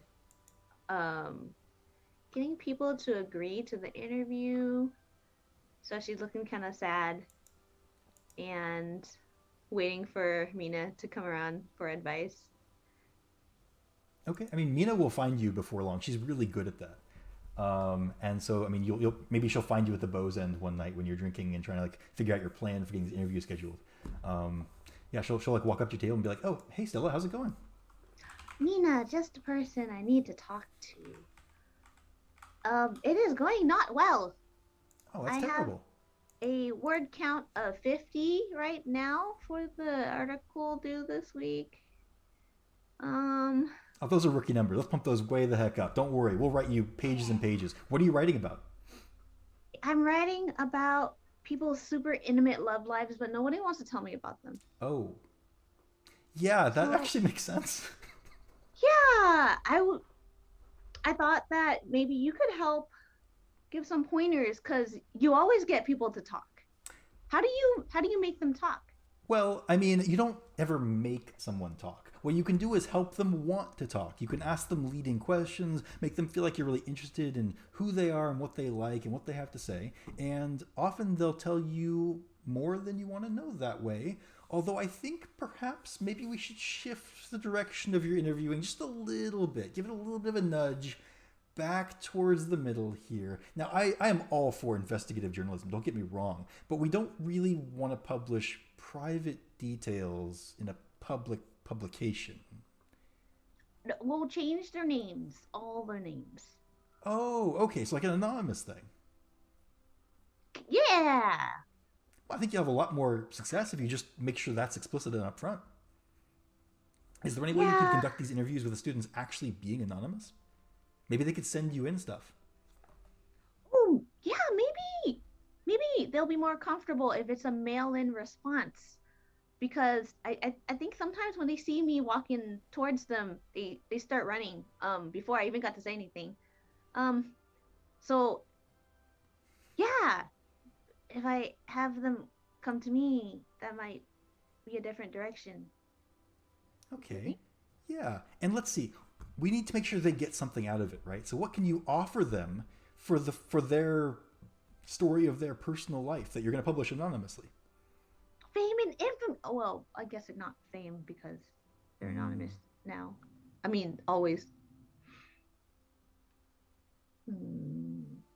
Tell you what, I have a friend who's really good at sorting out relationship stuff. Maybe you could work with them to solve their issues, and then they'll be willing to tell you about them so you can fix them. Oh, like giving out advice? Yeah. Oh, ooh, I like that. Who's your friend? They could also be anonymous, I guess. No, that's okay. She doesn't mind, I'm sure. Or we can make up a persona. We can make up this like super mystical, like super in tune persona. Oh my gosh. I'm envisioning it now. My friend is Talana. She's a second year like me. I'd be happy to put you in touch.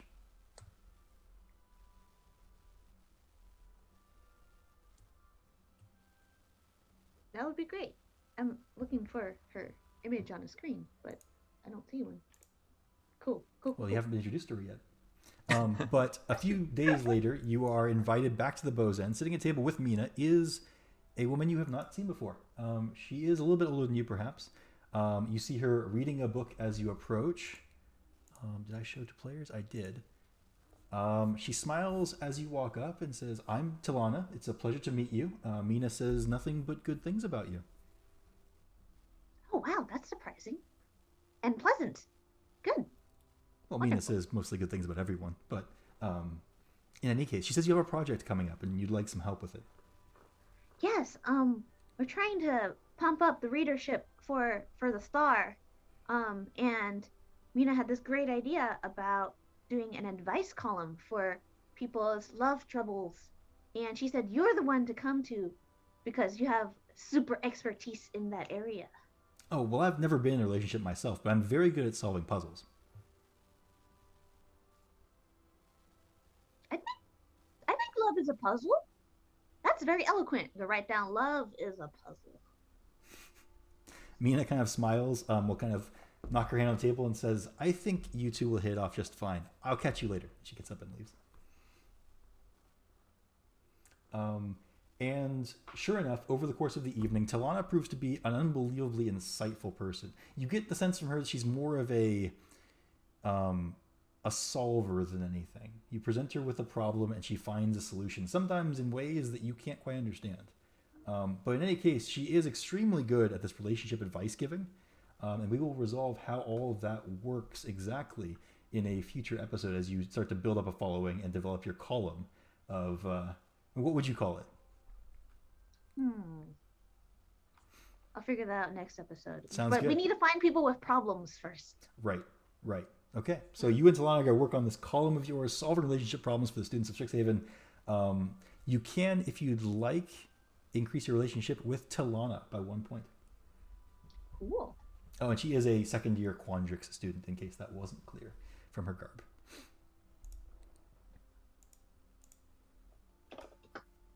All right. Okay. By that point, the quarter has kind of continued onwards. It's getting towards the second half, and the campus is abuzz with news of the big game. Mage Tower, again, is the sport played on campus. Everybody knows about it. Lots of people talk about it. For some, it's more annoying than anything, as some people don't seem to be able to shut up about it. But for many, it's a very exciting sport to watch, even to participate in. It is a celebration of magic, creativity, excellence, and all those other things that make Strixhaven unique and special. You've got maybe a week before the big game actually happens. Some of you have been preparing in your extracurricular time for aspects of the big game. I know that Fergal had been working with Helianthus after school as part of your job to clean up the stadium.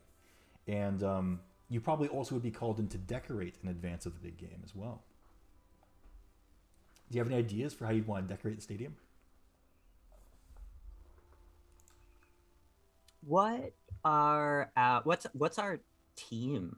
Like, what's our mascot or our, like, do we have one? Or team name kind of thing? Well, so each college has a team that's been competing this year. The big game is going to be between a Silver Quill and a Lorehold team.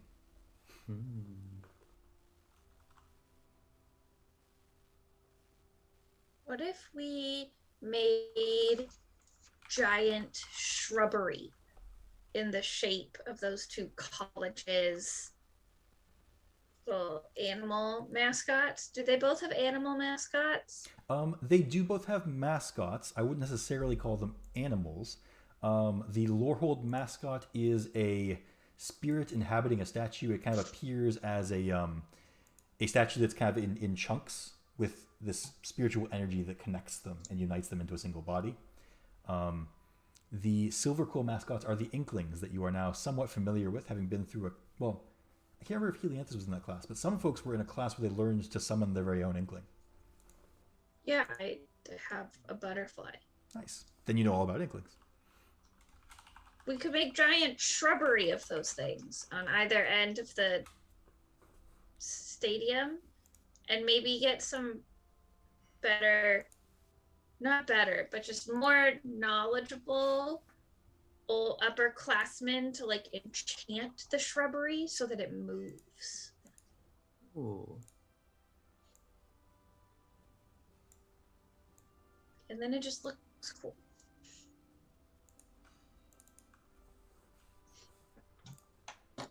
Cool. Yeah, you want to have like some topiaries? Mm-hmm. Yeah.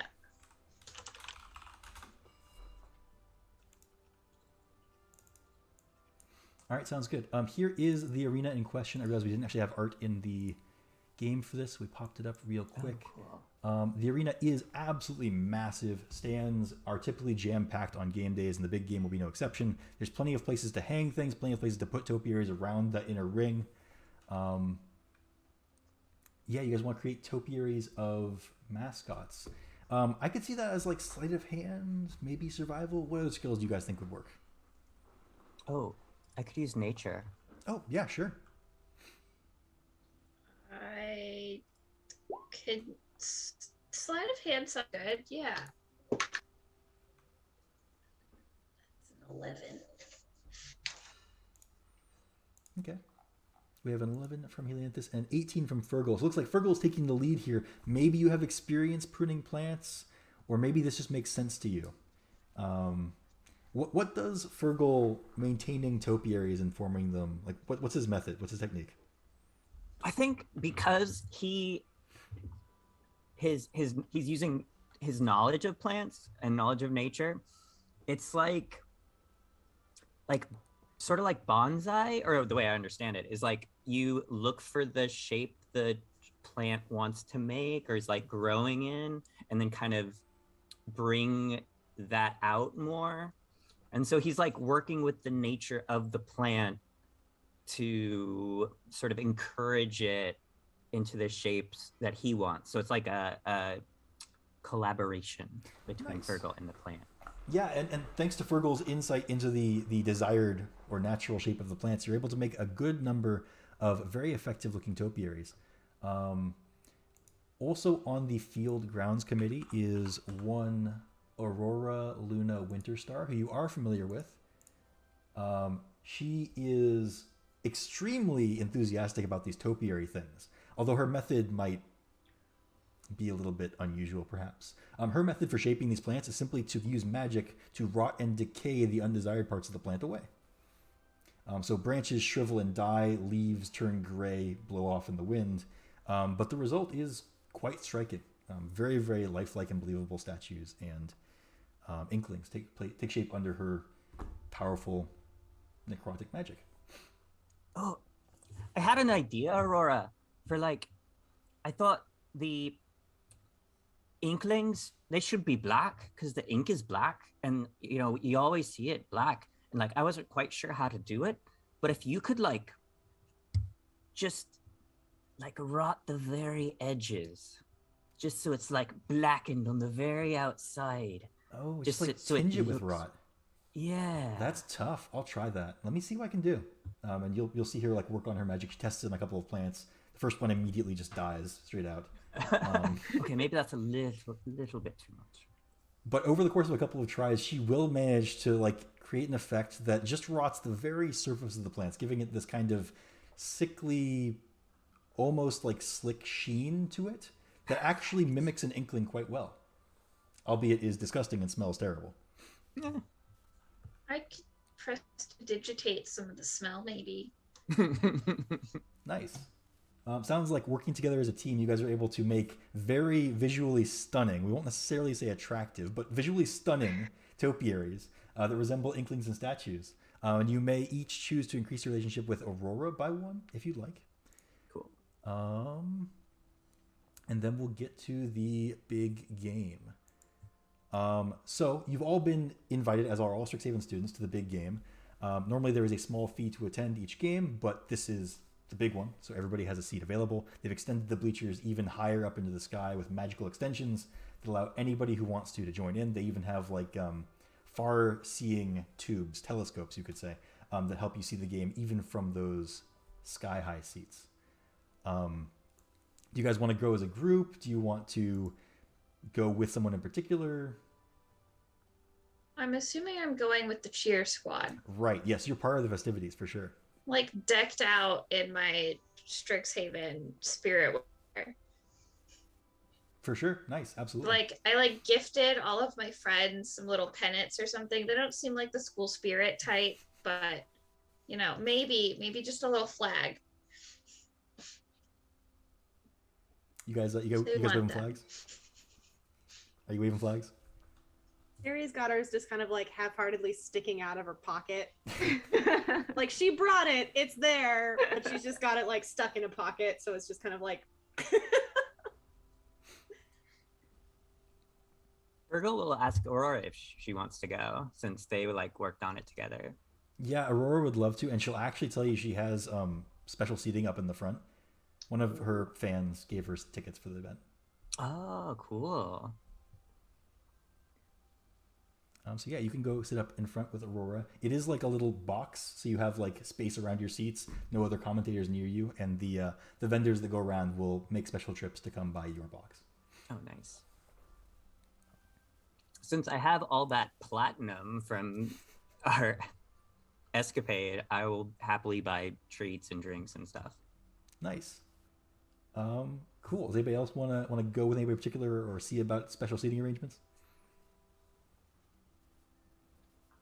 I'm just like kind of tagging along. Like I didn't bother to look up how the seating works or whatever. I just kind of assumed that somebody will figure it out, and I just plan to go with everybody else.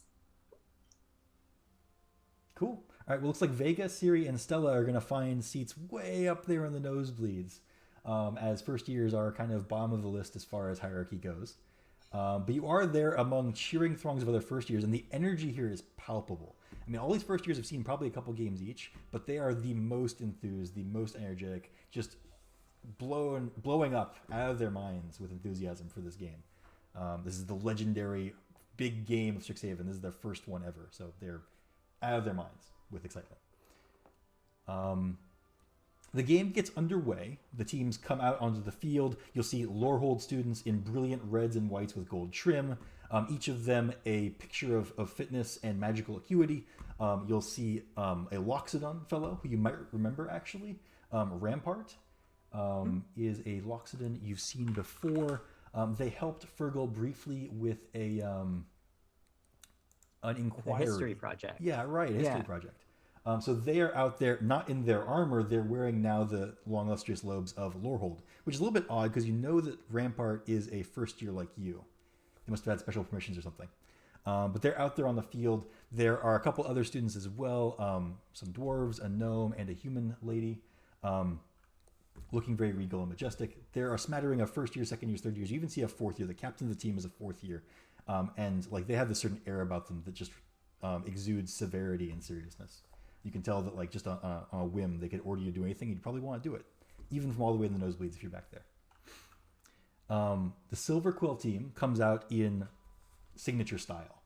They saunter out, their clothes, each of them commands your attention. You can't really choose who to look at, as your gaze just naturally darts between them, each more glamorous than the last. Where the Lorehold team had, gravitas and impressive statures, the Silver Quill team just oozes style, sleekness, and confidence. They are immediately stars of the show. The Lorehold team kind of losing all interest from the fans. People begin to cheer, Silver Quill, Silver Quill. And they each they wave to the crowd. Their inklings do little dances. It's a very, very impressive little opening ceremony there. Before long, the games get underway with two teams squaring off, and then a start whistle is blown, and they go at it. It's a very chaotic game. From the nosebleeds, you can't see every detail, as the magic being cast is fast, it is explosive, and it is huge. From closer up, Fergal, you can see the mages. They're being very careful not to actually use any lethal spells. Their thunder spells would explode near the Silver Quill students as they fly, but they're more a shockwave to disrupt them than they are actually damaging them specifically. You see Silver Quill students kind of masking their presence. In one big play over the course of the game, you'll see the Silver Quill lead, kind of their striker, so to say, in conventional sporting terms, does a special spell move where they create 8 of themselves, and they themselves turn black. All 8 of them have these black shapes that look like them, darting around the field. The Lorehold defenders are unable to stop them, and the crowd goes wild as the Silver Quill team manages to capture the Lorehold mascot and score themselves a point. Refreshments are served over the course of the game, a variety of chilled desserts, lots and lots of ale and various other alcoholic beverages, plenty of food. Guillaume himself actually walks the stands, kind of handing out these massive drumsticks. They don't look like they're from a turkey, but they're definitely a drumstick of something, and they are very meaty and delicious looking, so he's having no trouble finding customers. And yeah, the game kind of proceeds thereafter. It is a very tight game. Does anybody have anything they want to do as part of the game? I know Helianthus has a cheer routine to perform.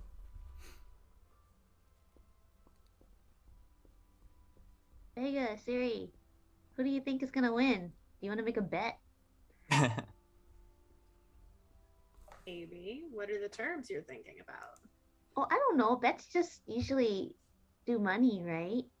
Is that Well, boring? You can bet on all kinds of things. I mean, it doesn't have to be money.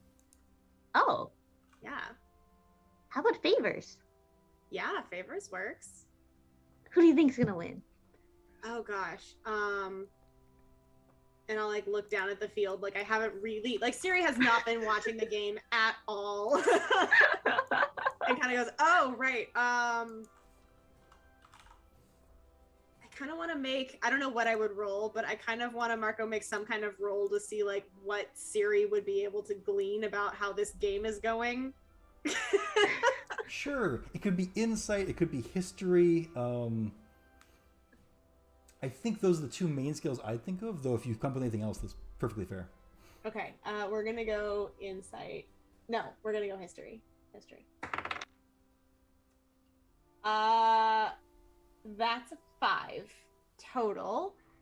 So Siri looks down at the field and just goes, "Oh, I'd say Silver Quill, definitely Silver Quill. They're doing the with the points, and you know, the one play that they've got it in the bag. Yep.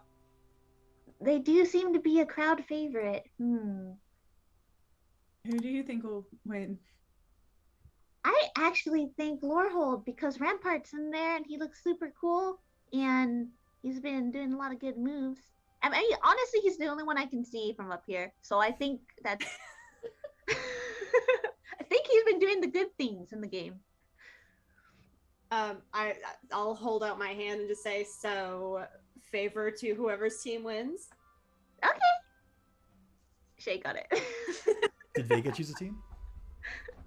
I suppose it's only fitting. I think there'll be a tie. Oh, okay. Oh. So if they tie, we both owe you a favor. Yeah. And Wait, you owe but does two that favors? mean If someone or Wait, how does that work? Or does that mean that I owe both of you a favor if I don't win? I'm bad at gambling. How does this work? I think everyone owes a favor to the winner. Okay. Yeah.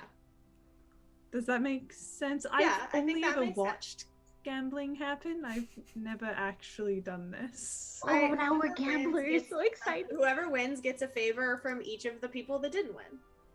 Yes. Yes. Yeah. Are ties allowed in this game? ties can occur. It is a point-based game. Typically, they Say, go we into wouldn't overtime. know. Okay, if it's a tie, no one wins then, huh? No, if it's a tie, then Vega wins. Oh, Mhm. right, Vega right, wins. right, right. In the bet, but no one wins the game. Mhm. Nice. So before long, halftime rolls around, and Helianthus, you stride onto the green, which is at this point terribly marked with all manner of spell effects. The grass has been torn apart, blown up. There are huge swaths of scorched grass. Segments of it that are literally just huge like crevices in the ground, and ink is splattered everywhere. But nonetheless, there is a large kind of open space in the middle that is kind of reconstituted for your halftime show. Oh, I'm just going to interrupt for 1 second. As groundskeeper, I run out. I have the spell Mold Earth. Oh, nice. Just Cool. yeah, put it all back together and then run back. Like a grass Zamboni. That's fantastic. That's fantastic. Take a student die in nature or arcana. That seems fair. Okay, cool. Because presumably you've been practicing that move in preparation for this day. All right, cool. So with that fresh earth prepared for Helianthus's cheer troop, do you want to describe for us your cheer progression there, Helianthus? I mean, you know, it probably starts with just some basic stuff. You know, people went to the bathroom. You don't want to do the big thing right away. So, you know, just some like Strixhaven spelling chants and like the wave and like who's gonna win, like, you know, cheer offs.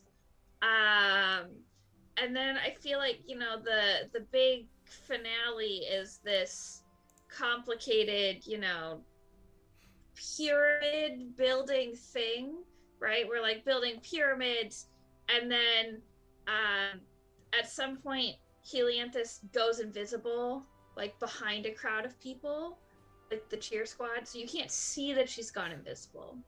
It just looks like she isn't there anymore, which is a little weird, but you know, it's you can't really see because it's really far away, and Helianthus is very small. And I imagine, you know, there's some sort of bedecked outfit underneath the school spirit outfit that gets revealed as she's like thrown in the air, very sparkly in the two colors of the competing teams, because we don't pick sides on the cheer team. We are neutral territory. We cheer for everyone. And we use the firework wand, as it's just like sparkles and fireworks and some loud music, and it's very dramatic, exciting right at the end there.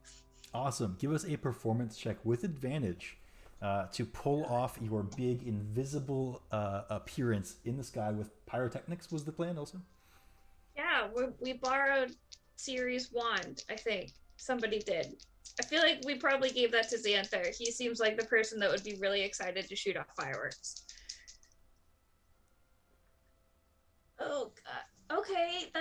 that's a 21. Nice. Yeah, so people definitely have returned from their bathroom breaks. Many folks looking forward to this halftime show. You get plenty of cheers towards the middle of your show as you're kind of calling out to the crowd, getting responses back. Lots of people doing the wave. There's full buy-in in the stadium. No cold fishes out there. So when it comes time for your big finale, you know, the whole cheer group, and it is a large group, maybe 4 dozen people all told in the cheer group, come together, surround you, turn invisible.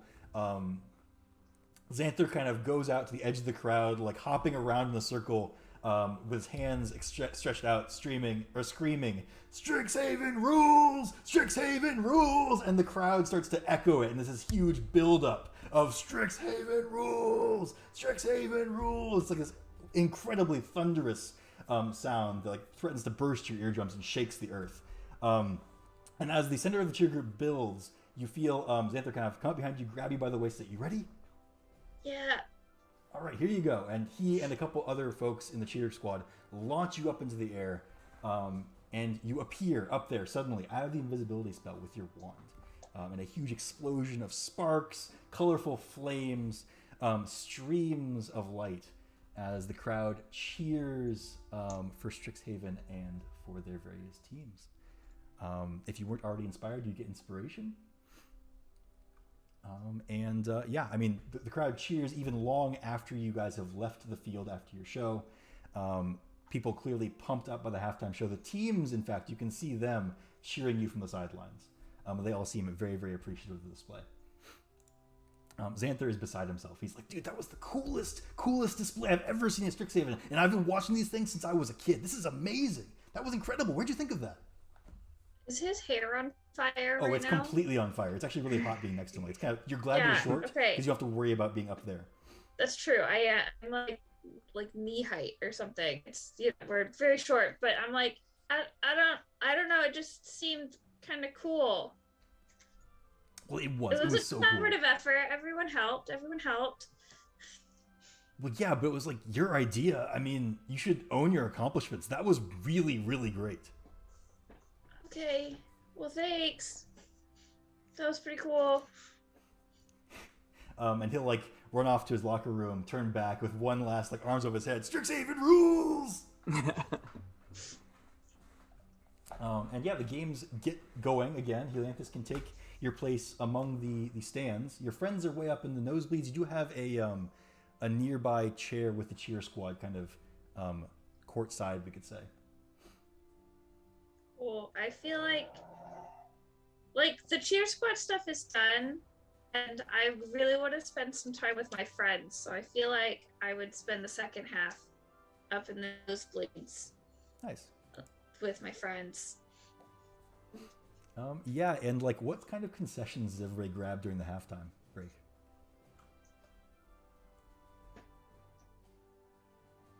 Ale, definitely. Okay, nice. Vega, for as is usual, doesn't actually drink. Instead, she has like tea. That's also served in the stands, but we'll also get like the biggest sheet of jerky you've ever seen in your entire life. Nice. Do they have those, like, when you go to like a football game or whatever and they sell those like little cups of wine with like the foil on top? Sure, yeah. Siri gets one of those, and like immediately you can tell that she takes a sip and it's disgusting, but she's going to sit there and pretend like it's great and she's having a really good time with it the whole rest of the game. Just like, yeah, this is, great year.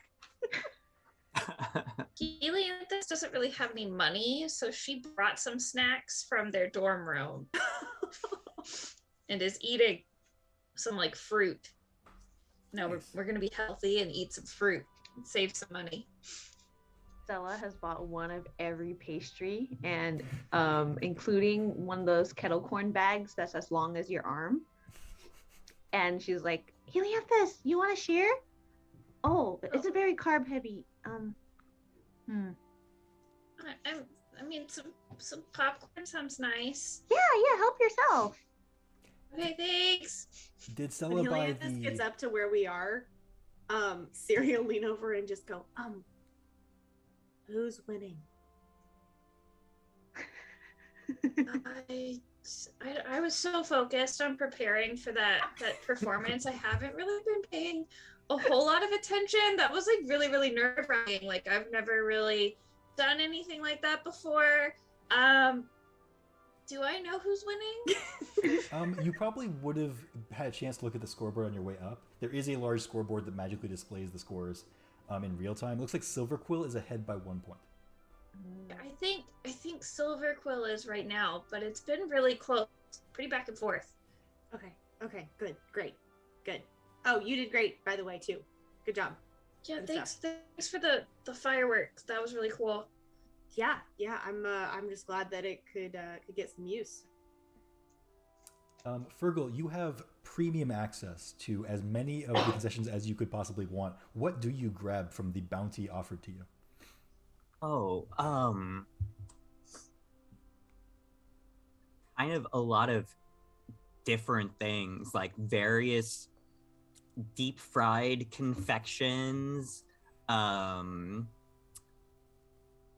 potatoes in all shapes and sizes, fries, baked potatoes, garlic things. Oh wait, no, he doesn't get anything garlic because Aurora's a Dampier. I don't know. That might go badly. So no garlic fries. But like, yeah, various sausages, sandwiches, all kinds of stuff. Like more than he can eat. But yeah. Aurora sees you like shy away from the garlic stuff, and she says, "Oh, don't worry about the garlic. It's totally fine. I love garlic myself. That's just a stupid preconception people have. We can actually use as much garlic as we want." It's running water that we're a little bit careful of, actually. I can't really go swimming very easily. It has to be like a stagnant pool. Oh, well, where I come from, all the water's stagnant. That sounds kind of great, actually. So your booth is like full of concessions. You have like a little like pop-up table that's been brought to you, and you have just concessions piled on there. You have like chocolate inklings, the kettle corn bags, of course. Some of them are drizzled with white chocolate and like raspberry syrup. Some of them are drizzled with like white and dark chocolate. And you can choose which kettle corn you pick and eat from. A couple of those drumsticks from Gil may get deposited. He and Aurora seem to have like a rapport where she clearly eats at the Witherbloom place all the time. Yeah, I mean, you're basically living in the lap of luxury here as the game gets back underway. The second half of the game proceeds similar to the first. The team's kind of vying for control of the mascots. In case you guys weren't aware, your characters certainly would have been by this time. The goal of a Mage Tower game is to capture the other team's mascot and bring it to your tower unobstructed. So it's kind of like capture the flag with a whole bunch of magic and football rules thrown in. But the teams kind of score points relatively evenly, with Silver Quill ahead at the start, then Lorehold kind of catches up. Towards the end, they are neck and neck. Both teams having scored a bunch of points. Clear favorites have come out over the course of the game. The Silver Quill have an ace. That person who did like the shadowy magic splitting thing earlier is kind of a crowd favorite. And Rampart is actually seeming to be the star of the Lorehold team, which is surprising given their relative newness to the sport, presumably. As the clock begins to tick down, getting down to those last few seconds. Go ahead. Oh, yeah. So throughout the game, Fergal doesn't really care if one team or the other wins. He doesn't like have a preference, but Rampart is his friend. So he has brought... in our last adventure, we got a magic horn that can amplify your voice greatly. And like whenever Rampart does anything cool, Fergal will like shout through the horn like, "Go Rampart! Great tackle!" or block or whatever just happened. Like that explicitly that is what gets boomed out over the field. And then, like, as it goes, you guys hear Fergal? He'll like give it to Aurora if she wants to yell stuff, but yeah, he's mostly just cheering for Rampart. She'll absolutely start cheering, and her cheers are like really bloodthirsty. She's like, "Yeah, blow him out of the sky!" But yeah, I mean, that seems to be like acceptable. You definitely get looks from people who are passing by, but nobody comes over and like stops you from doing that. And Rampart, you will like catch a glance from Rampart, though they seem very, very focused on the game. They look over at you and like briefly incline their head while they're zooming forward, pushing a Silver Quill player out of the way. Right, so getting down to those last few seconds of the game, it's tied up. Everybody's shouting for their team. The whole arena is afire with enthusiasm and team spirit. The Lorehold team has the Inkling mascot of the Silver Quills, and they're trying to get back to their tower. The Silver Quill team joins up to form an impenetrable wall to block the Loreholds. The Lorehold formation kind of turns into an arrowhead with Rampart at the tip, and you see all of the mages behind Rampart begin to cast spells. With an incredibly loud boom, an explosion, you see a blast of magical energy that slams Rampart forward, propelling them straight into the Silver Quill mass. Rampart theirself also casts magic. You see a shockwave billow out from them, knocking the Silver Quill players out of the way. In short order, Rampart lands back at their tower, deposits the mascot atop their tower, and the game is won, with a final score of Lorehold 10, Silver Quill 9. Siri says some very choice adult words under her breath. Why are you so upset? I didn't think you really cared about sports. Oh, I definitely don't care about sports, but I care about having people to test out things for me. I don't want to know. You probably don't. That's accurate, I think. The final score, Stella had like thrown up like fistfuls of popcorn in the air, like confetti, like yeah, Suppose that means we owe you a favor, whatever that might be. Yes, I have just the thing. You want to know right now? I could tell later. I mean, I So guess that's favor. up to you. I'm in dire need of some love stories. Dire need. So let's talk later. Oh.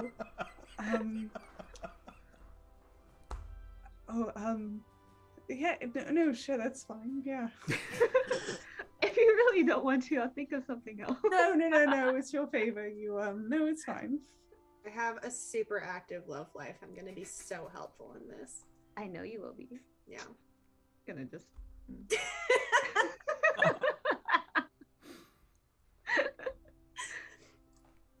Nice. It's fine, Siri yeah. like gulps the last like third of her wine all at once.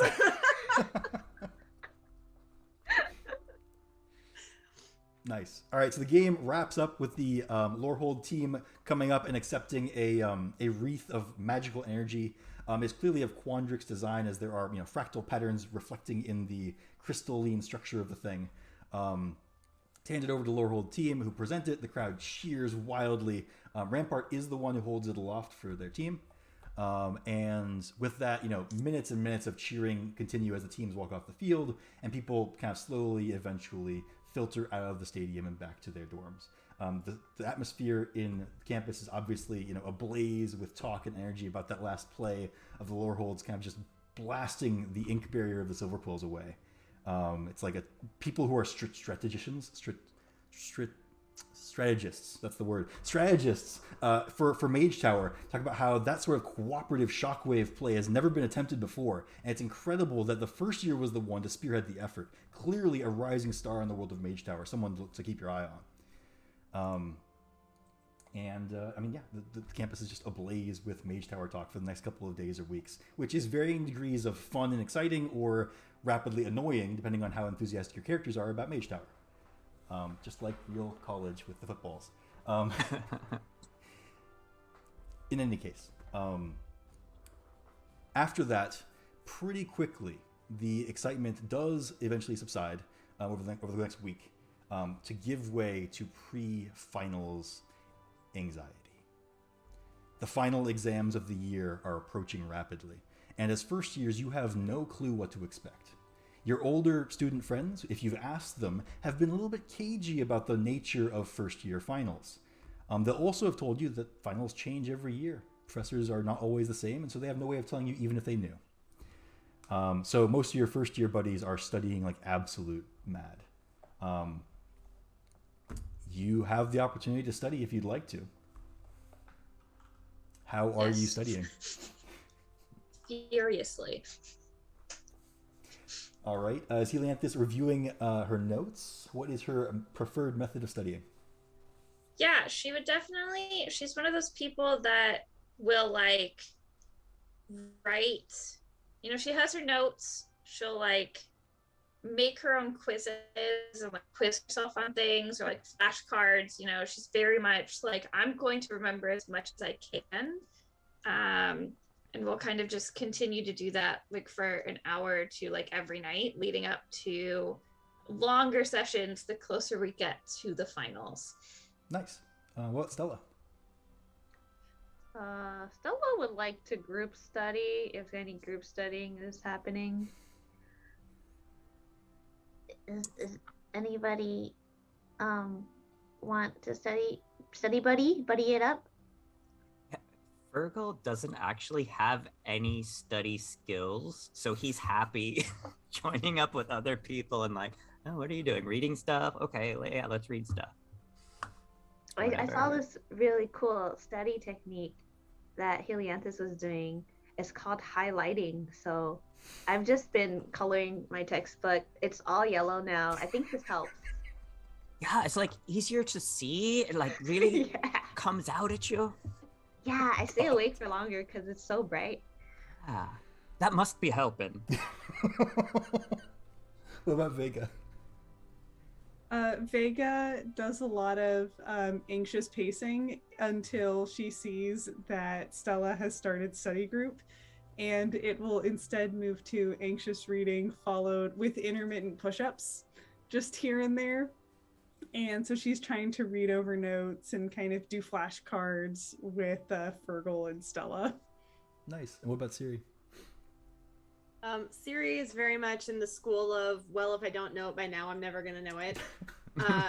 So she kind of like reads over her notes a little bit, like just like a couple days before, and then the night before goes, oh shit, this was a bad idea, pulls out her bottle of Boundless coffee and just goes an all-nighter trying to cram everything in.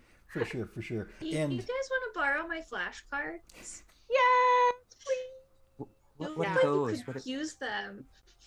so in previous exams, they you work? guys have been quizzed on your material knowledge, and certainly you've been studying that. And so in the past, we've rolled for studying. This exam's a little bit different, so we're not going to bother rolling, though your characters certainly would have going into this. On the day of your first final for your history course, where you've been learning about the history of Strixhaven University, how the school was founded, and what kind of keeps it going and how it functions on a daily basis, you are told to appear at Grand Loft Hall, which is a building on Silverquill campus known for hosting lectures and talks.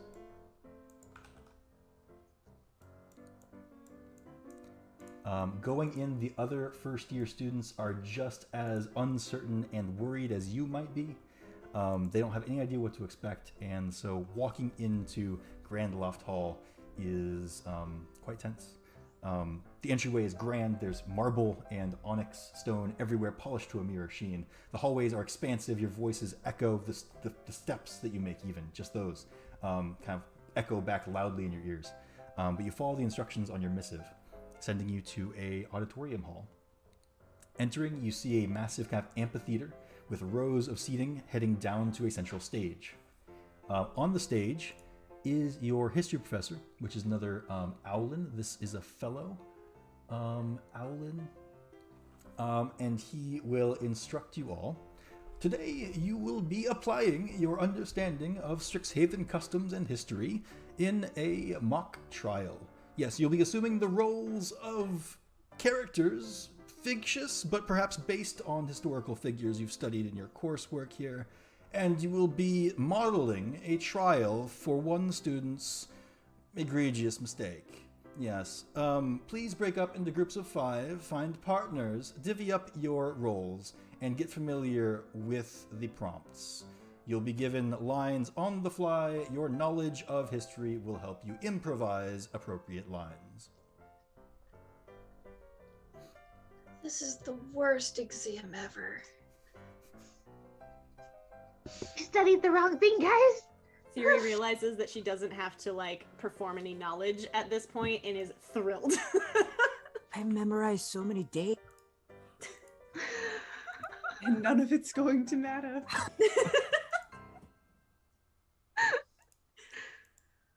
Vega looks thrilled. This is so great. I love this. It's campus. terrible. All right. So, you are presumably you guys group up together, and completely on Each join a different group. Please provide us with 20 NPCs. I'll do it. Okay, I'll do it. I'll freaking do it. But just to keep things cohesive. And you will be randomly drawn to be the first group that goes up on stage and presents your mock trial. In this scenario, you have been given the roles of Dean of Order. One person will be playing the Dean of Order, who is of the opinion and of the priorities that the rules are of utmost importance and preservation of the campus social structure is paramount. One of you will be representing the Dean of Expression. We have these roles already assigned. Right, so Dean of Order is... It's me. Right, Helianthus will be representing the Dean of Order, kind of custodian of the rules. The Dean of Expression is going to be... I think I was going to be that one. All right, yes, Fergal as the Dean of Expression, who is a proponent of freedom to express oneself, even at some risk to others, because emotional safety and well-being and strength is more important than anything else. We'll also have present a representative of the campus custodians. Me. That will be Siri, who is responsible for discussing the impact that all of this has had on the campus. We have a hapless bystander. Me. That's Stella, who will be someone injured in the incident. And last but not least, Vega is the student at the heart of this trial, whose senior project ended in disaster, causing catastrophe, the injury of one bystander, damage to the campus property, and drawing the ire of the Dean of Order, and perhaps the adoration, or at least admiration, of the Dean of Expression. So Vega, step forward in the middle of this improv mock trial and tell the assembled crowd and your fellow actors what it is that you did. I suppose that, well, I'm here to just tell you the facts, I suppose, to open things up. I am, as you are aware, the head of the dueling club, and we thought that it would be perfectly reasonable as a show of our skills, a way to celebrate, the duelists and the school and the skill that we gain while we are here on this grand campus, to summon something worthy of being fought.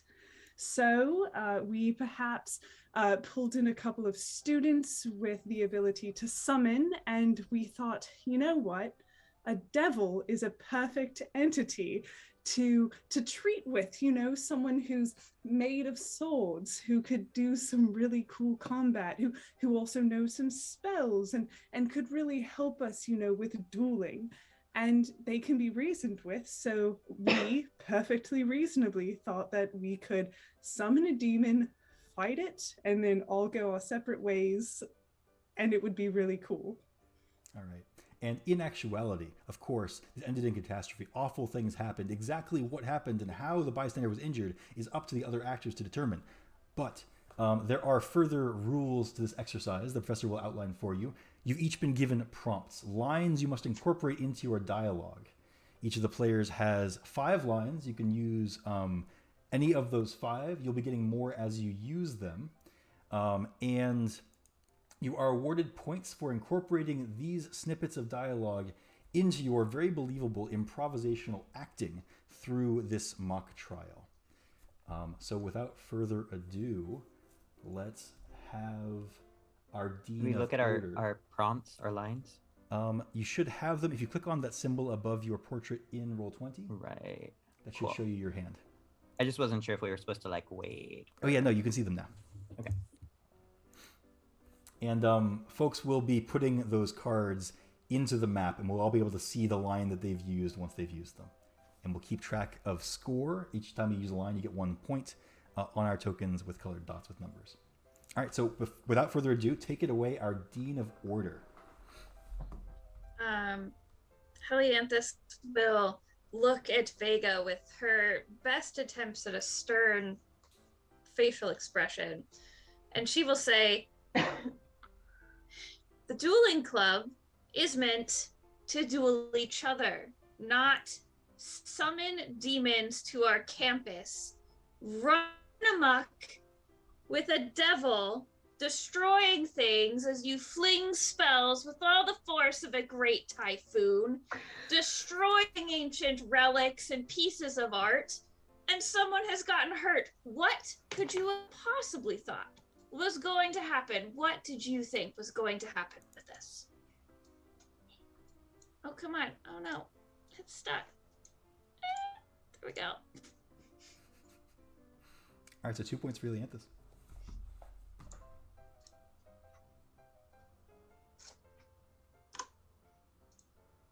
In my defense, we didn't think that we truly believed we would be able to negotiate with this devil. We didn't think that anyone would get hurt, or worse, that I would get expelled. Okay, I have one question there. You expect me to believe that? That you didn't think that anyone was going to get hurt? You left the biggest mess I've ever seen or had to clean up on this campus, and you didn't think that any of that was going to happen? I don't think so. The campus, I don't really think that's relevant. I mean, I went along with this plan because I fully trusted the leader of the dueling club. And like they would never tell a lie or hurt me. So we just went along with it and accidentally sold my soul to the devil because they said it would get stronger. So I think I'm kind of very wounded now. I'm in much peril. So Alright. you sold your soul to a devil. It seems like a good idea. Nothing. Did you not stop and think what could go wrong selling my soul to a devil? All right. So let me get this straight. You thought that if you were going to give your soul to it, that what it wasn't even its final form. It was going to get bigger and better if that's what you did. And then it did get bigger. It did get worse. So anyway, it just started blasting and then created a giant mess, which the custodian said, I'm not cleaning that up. But I want to get to my main philosophy, which is you can't just sit around and obey the rules. You've got to live is to risk it all. Otherwise, you're just an inert chunk of randomly assembled matter drifting wherever the universe blows you. And if this trial does not see that that is the best way to live, it will be a grave miscarriage of justice. I see have what never been so offended in my entire life at the desecration of the rules and order of our school. See, I see what you did there, but you're all forgetting a very important point, which is this. What would the founders say that this has happened here on our campus? I mean, I can't speak for them. I mean, what am I, a dragon? No, I'm not. I don't know exactly what's going on here, but I don't think that the founders of this school would be happy that this kind of behavior is going on either. I mean, think of the students. Think of how many students you could have put in danger.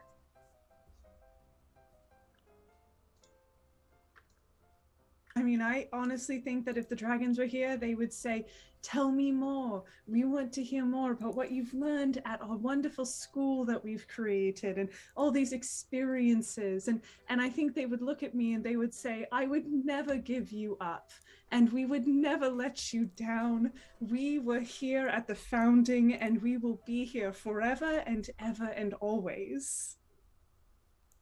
Why are you like this? I the problem is that I have never in my many years as a dean of this fine institution seen such devastation as this devil has wreaked upon our campus. You have destroyed things, countless important things, and you must pay the price. Oh, To the restore damage them. wasn't that bad. You know, it'll buff right out. You know what I mean? Like that part that's sticking in over there that's not supposed to be there. Well, that whole thing will just come right off. Not that bad. I'll have you know, I have doomed myself to eternal damnation.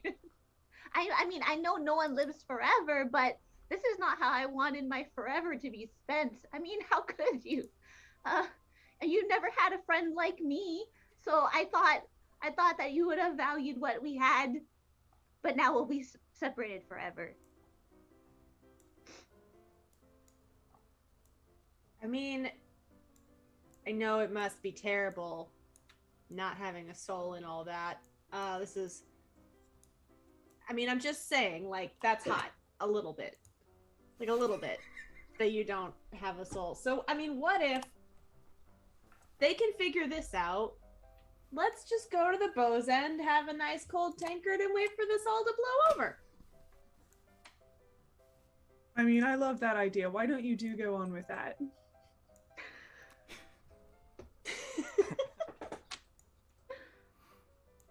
No, absolutely not. I am on a mission from the founders of our school to uphold order and civilization and keep our students protected.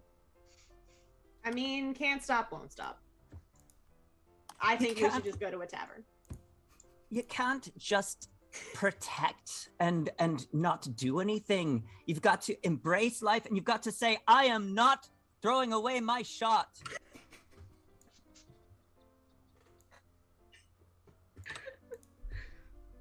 Could you explain that further? Well, yes. Like, our duelist friend here was taking the initiative, trying to create something, an experience that everyone would enjoy and would enrich them. And he took it and he embraced it, and he didn't throw that shot away. He took that shot, and I am proud of him for it. I mean, here's the thing. I don't know about student enrichment. That's not my job. All I know is that's a lot of damage, and then it exploded. So if we could just fix that part. Wait, it's your job? You people are getting paid? Well,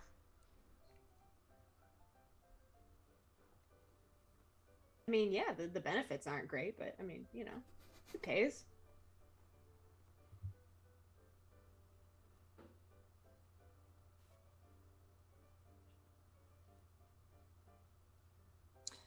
What say you?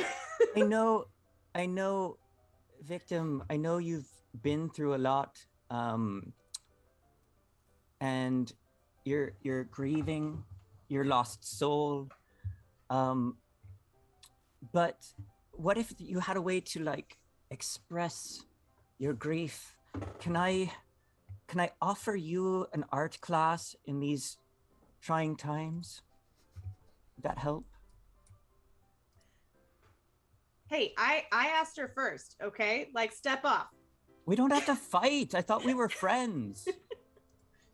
Did you offer me an art class as well? Tell me what you really mean. Is this all gonna be okay? Because I know that oceans rise and empires fall, but I mean, this risk was calculated and it was very, very bad math. I guess it'll be okay in the end. At the end of the day, it's night after all. I forgive you. Never see you again in after death, but I forgive you. If it would help perhaps smooth things over, perhaps this one is for you. And Vega, points to Stella in her role. We could we could re-summon the devil and try to fight it to win back the soul that was lost. Oh Set no. things right. Oh no. Oh no. Oh no. Could you do it somewhere Anyway. else? Because I'm not cleaning up after that. Two wrongs make a right. Let's do it. I disagree. I think we need to deal with this problem that you have caused here first. Actions have consequences. And unfortunately, you have made a mess of things. You need to atone and help the representative of campus custodians make right what has been done here. Yeah, Isn't clean it this- up. Isn't this an institution of learning? Shouldn't our students learn from their mistakes? So I say yes, resummon that devil. Do better. Don't repeat your mistakes, but see what you did wrong and improve upon it. So what you're saying is that people ask what's the point, and what the point is to make mistakes poorly the first time, but then make your mistakes better the second time. Yes, and eventually they won't be mistakes at all. And maybe put down like a drop cloth or something first. Sure, yes. Yeah. Impressive, most impressive as it may be to be summoning a devil, I don't think you should do it again. Somebody has already lost a soul. Let's go get it back. That's not how that works. I drop all charges. I drop my charges.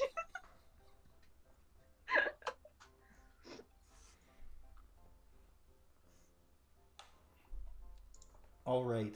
So, the students in attendance at this lecture hall are clapping uproariously for the drama they've seen on stage unfold. Many of them were laughing maniacally over the course of the improv mock trial there. And certainly the professor was furiously keeping count as you guys knocked out line after line after line. At the end of it, before all the scores are tallied up and we count out who was the winner of this mock trial by numbers, each member of the trial can vote. Do you think that Vega's student who participated in the dueling club summoning a devil so that they could fight it, which caused one of their members to lose their soul, should be expelled, given the opportunity to remedially study and atone for their mistakes, but still work towards graduation, or graduate without impotence? We will first ask Helianthus's Dean of Order.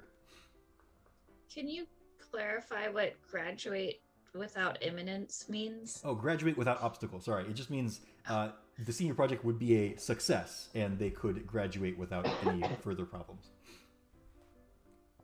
I mean, is there anything in the Strixhaven lore that we have learned that says summoning devils isn't allowed on campus? Yes, that is against the rules. Yeah, then as the Dean of Order, I must vote for expulsion. All right, excellent. Injured party who has lost their soul, with few hopes to get it back, though some certainly do sparkle. What is your vote? Expulsion, remediation, or graduation? Remediation. You held back a year so we can try it again and fix it. All right. Very even-handed of you. Fergal's Dean of Expression. What is your verdict? My verdict is the same, that he needs to. He made a grave error, but can learn from it, and that's the important thing.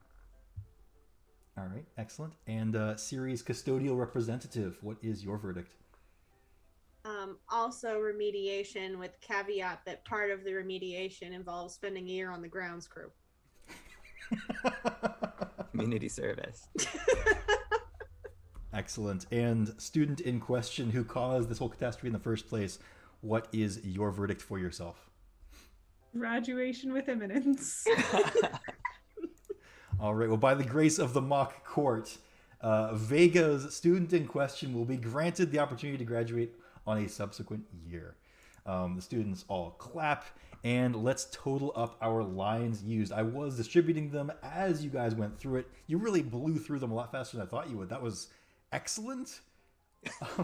Most of them made a whole lot of sense, so well done. I'm sorry we don't have a better way to display them on screen, but there are just too many too fast to organize in a fashion. Maybe you guys remember which ones you did, and you can tally those up. Oh, geez. I had 9 of them. All right, nice. I nice. lost track at 9, but I know I had more. I had 7. Nice. I got stuck with a couple of weird ones in the middle, and I was like, these don't make any sense.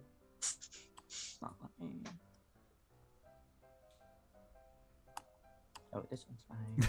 I think I had 10. I was adding as I went, but did we even get that many cards? There were 54 all told, so you could have gotten 10 or more cards, depending on the speed at which you burn through them.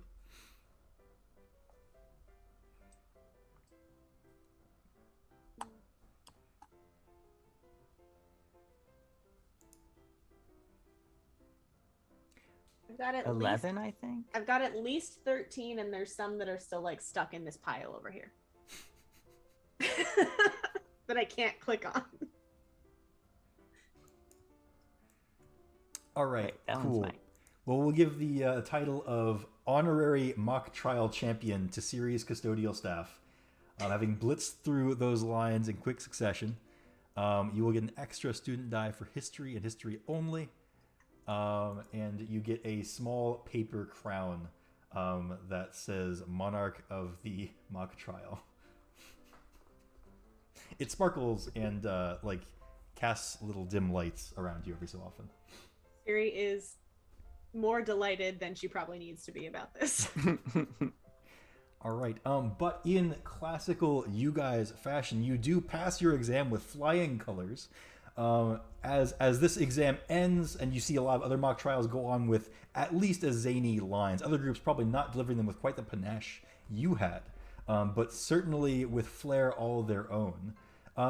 You start to think that maybe Strixhaven isn't all bad. Clearly, if this sort of creative, expressive exercise is a means to examine you for learning, there's a lot to be found here beyond just the bookwork and drudgery of upper learning, though certainly you found plenty of that as well. Going through the rest of your exams, they do proceed in similar fashion, with you all having opportunities to creatively express the knowledge you've learned in many more ways than simply reciting it. By the end of your exams, you are perhaps impressed with yourselves, and maybe impressed with the school of higher learning that you've found your home at. As classes wind down and folks move to break for the semester, let's go through and talk about what your plans are for the summer break, which is, of course, what everybody's talking about at this point.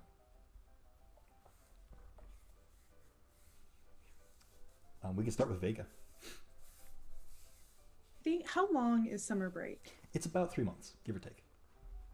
Vega will spend the significant portion of it back at the cathedral. She'll go home, and I think there she'll officially take her oaths to the dawn and to its light. Nice. A very somber summer break, to be sure, with much seriousness and pomp. Siri? I'm going to stay on campus. I will do some work with, like in the alchemy lab.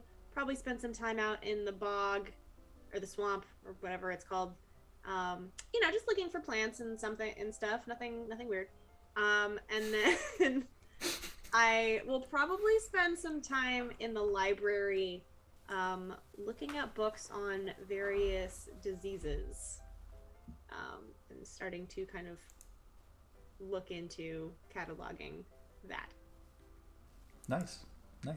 Fergal? Virgil, I think now that he has gotten a little money from our tomb rating, I think he probably has enough that he can go home for the summer, or for a chunk of it anyway. Because he really wants to, there's a few things he wants to do. He wants to kind of reconnect with his mentor. He hasn't come up that much, but he has someone back home who kind of started teaching him magic, who was an alumnus of Strixhaven and who kind of put in the good word for him. So he wants to go back and like talk to him about everything that happened and just reconnect and stuff like that. So he wants to do that. He also wants to spend some time with his family, and there's a lot of like work to be done in the summer, and he wants to use his newfound magic that he's learned to like help out his family during the summer. Like they've got to collect a lot of turf to burn in the winter, and now that he has mold earth, that's like a piece of cake, so he can make that so much easier for everybody. He's going to do that. He's going to like use his healing magic, stuff like that, to try to make things good.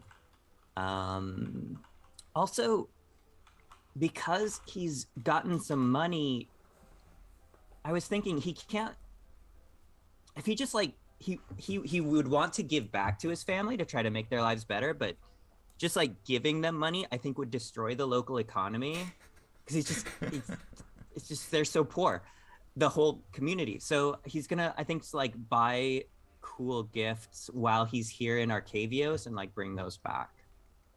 Awesome. Nice. I mean, yeah, bringing back your share of the bounty, which is what, 30 platinum, would certainly disrupt a very rural and poor bog community. So good thinking there from Fergal. Well thought through with the market forces and all that.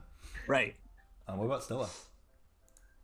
I think Stella would definitely want to spend some time to like study the other planes. Like she hasn't really been anywhere besides like home and school. So specifically she wants to figure out how to get to Celestia and get some like questions answered.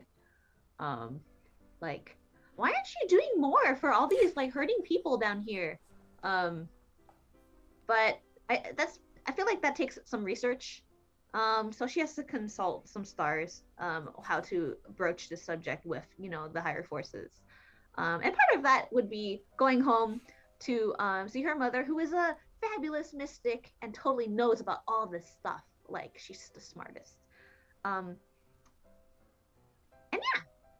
Nice. Awesome. Yeah, certainly a good summer project to plot a eventual trip to the Celestial Plains. If you're from the Forgotten Realms, then literally Celestia. That's a worthwhile activity, certainly something worth planning in advance. Very interesting. We'll see what comes of that. What about Helianthus? Helianthus stays on campus for the summer. I imagine, interplanar travel is probably expensive.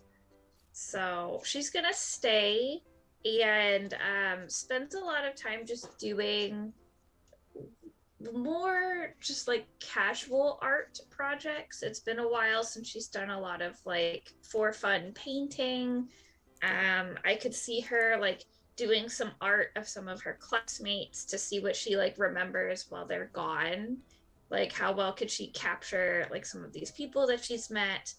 And probably tries like talking to some of like if there's any like other upperclassmen around, kind of like talking about what to expect in future years now that it's going to be more like school focused, like the different colleges. Mm-hmm. Yeah, definitely. And that's a great segue because over your summer break, while you do all these other wonderful things, you'll also be deeply considering your choice of college, which is an individual choice, but you will be making that decision. You can only belong to one initially, though in subsequent years you can branch out a little bit, and your choice doesn't completely limit your academic choice, your academic options. So you're not completely beholden, but you do have to choose one for now. So over the summer, you'll be making those choices and coming back to Strixhaven after the summer with renewed direction, perhaps, or at least more explicit direction. You can all level to 4 for next session, and that'll be it for tonight's episode. Thank you all for joining us for this exciting adventure. Folks have session really involved a lot of like role play and creative stuff.